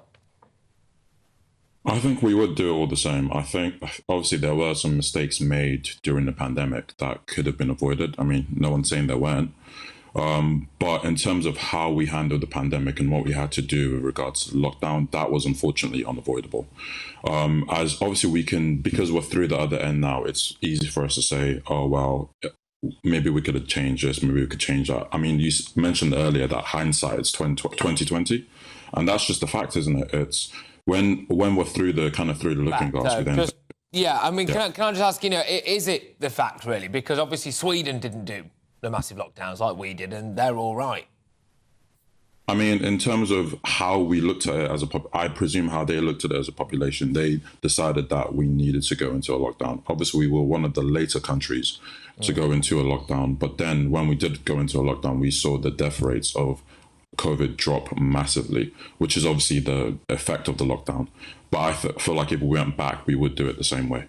Yeah, no, fair enough. I've asked you an honest question. You give me an honest answer. One of the things that stood out for me about Chris Whitty and Patrick Valence's report was that they were mentioning not just the fact that, look, routine operations were cancelled, etc., during lockdowns, but there was a sense of public fear. And I know that there was clearly a sense of public fear. We were getting, the next slide, please, graphics of doom, as I called them, looming in large into our front rooms on a nearly daily basis. And a lot of people, I think, were afraid to go and seek medical attention. Now, you are at the coalface of the medical profession, aren't you, really? You are an A&E doctor. You know exactly what it is. Are you getting a lot of people, or did you get a lot of people who said that they were quite scared to seek medical help? Were they scared off it almost, or not? Of course. I mean, you had a lot of people who didn't want to, leave their houses. You had a lot of people who didn't want to come to GPs. You had a lot of people who didn't want to come in for appointments. And that's, completely understandable. It was a, quite frightening time. But like you said, we projected kind of the death rates, and you could see that in your front room, and all those things put together, I mean, did make people really scared of coming in. And you can't blame them. I mean, that's, it's just one of those things. What's your mood like now as a medical professional? Because, look, we've been covering things like the strikes a lot, as you can imagine, on this show now. And I think quite a few people will just be quite angry. Maybe they didn't want us locked down. I know hindsight is 2020, right? And that's important to say. But maybe they were quite concerned about the response to COVID at the same time. They didn't necessarily ask for the kind of severe restrictions that we got. That caused a massive backlog in our health service anyway, both amongst GPs, routine appointments, NHS, etc., etc., etc. And then now on top of that, you've got things like nurses' strikes, rumours anyway of GPs essentially voting to go 9 to 5. I'm not sure how that's going to work in practice. People seriously concerned about the state of our healthcare system at the minute. And can a lot of it be pinned on Whitty? I mean, that's blaming one person for the, kind of the management of the NHS at that particular point in time. I feel like it is very difficult, because obviously he wasn't the only one that made decisions. Decisions were made, as a team. Decisions were made with the hospital, carrying them along. I say it's really difficult to, kind of blame all those kind of things on one man, to be perfectly honest with you. I mean, that's my opinion. But as you can imagine, yeah, there are, rumours of, obviously, the nursing strikes, rumours of doctor striking as well. So, that's all, yeah, it's kind of all come to a head, isn't it? Just quickly, you, again, were presumably bang involved when it came to the coronavirus crisis. You were, in the thick of it, as it were. How does it make you feel when you see the likes of Matt Hancock absolutely coining it in on I'm a celebrity? I mean, presumably he was a celebrity because he was health minister during a pandemic, and some would argue didn't do a particularly good job, especially when it came to care homes, for example, which I think is an absolute scandal. How does it make you feel to see a man, well, more than rehabilitating his career, getting rich off it? I mean, at the end of the day, it's his personal choice, what he decides to do, with his time, in and out of Parliament. So, I mean, I will, reserve, my judgments there. Because at the end of the day, you should go into politics. I've asked you a few tricky questions here. You've managed to navigate your way through them all. Look, thank you very much. I'll lay you off the hook with that one. But great to chat to you, Dr. Turley. Thank you so much. Who is an accidents emergency doctor in London. Right, OK. It's very nearly the start of my weekend, ladies and gentlemen, which is a cause for great concern for the surrounding area around where I live. But Jubes & Co. is up next. Michelle Dewberry, who's right here in the studio. What do you got coming up, Michelle? Oh, how I am pleased that I live in a different area to you. That means I can avoid you all weekend long, Patrick. I don't know what you've got planned. Coming up on my show tonight. Don't be switching off anyone, by the way. The weekend does not start yet. It might do for Patrick, not for all the rest of us. Coming up, of course, I want to get into the strike situation, particularly the coordination of it all now. Got to be honest, it feels to me like these unions are almost holding the country hostage now. Am I wrong, or do people agree with my thought process there? Also, I want to talk about Russia. Biden, he's saying now it's time for negotiation and peace. I would have said that it was time for that a long time ago. I don't know what we've all been playing at. Do people agree with me there or not? Matt Hancock, you've just been mentioning him. Yes, indeed, he's back in Parliament, but should he be there? I'm fascinated about people's thoughts there. So, of course, as well, can't do my show without talking about politics tonight. Tories got a kicking in Chester, as we all know. Is that the end? The start of the end for the Tories? There we go. Look, thank you very, very much. Michelle Dewberry there. She'll be joining you. Whoa, just a matter of moments. Thank you very much. Just got time for one more email, and it's actually to us as a channel as a whole, and it's coming from James. James, thank you. GBViews at gbnews.uk. He says, look, thank you very much for not all parroting the normal mainstream media line when it comes to exactly what may or may not have taken place regarding to the royal racism row. And yes, thank you very much. I make no excuses for, well, I think being more than a little bit cynical about what happened there. You are with me, Patrick Christys, on GB News. I'll be back on Monday at 3 p.m. Make sure that you stay tuned for Jubes & Co. I just want to say thank you very much to everybody who's watched and listened over the course of this entire week. Jubes & Co. will be joining you now. But before that, it is your weather. Hello again, I'm Alex Deakin, and this is your latest weather update from the Met Office. It's turned colder, and the chilly feel will last this weekend, exacerbated by an easterly wind being generated by a large area of high pressure.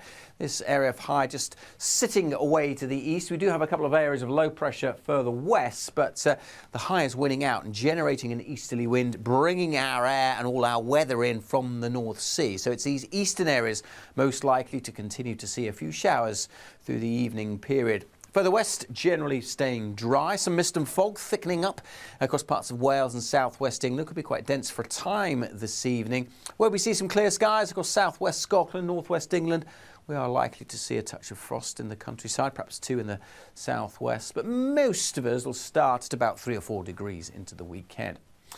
We'll have a brighter day, I think, across much of the country compared to today. There'll be a bit more in the way of sunshine, but we are going to continue to see these showers drifting in across parts of eastern England, maybe eastern Scotland too, and some dank and drizzly across the Highlands and the Western Isles also. Some sunny spells, though, in southwest Scotland, West Wales, western parts of England. Temperatures only 6, 7, maybe 8 Celsius. Add on that easterly breeze, it will feel pretty chilly. And it'll be fairly cold if you're heading out on Saturday evening. Still a few showers, all of rain across the east, maybe a little bit of snow on the very tops of the Pennines when these showers move in. But as I said, mostly rain at low levels. Again, it'll stay fairly cloudy as we head into Sunday. Shouldn't be as foggy as it has been over recent mornings, and generally a dull but dry day in the south, just the odd shower here and there. It's southern parts of Northern Ireland, southern Scotland, northern England, most likely to see the showers on Sunday. Again, a bit of snow as possible on the hills. Again, temperatures really struggling, single figures, and add on that wind, it'll feel even colder. We are GB News.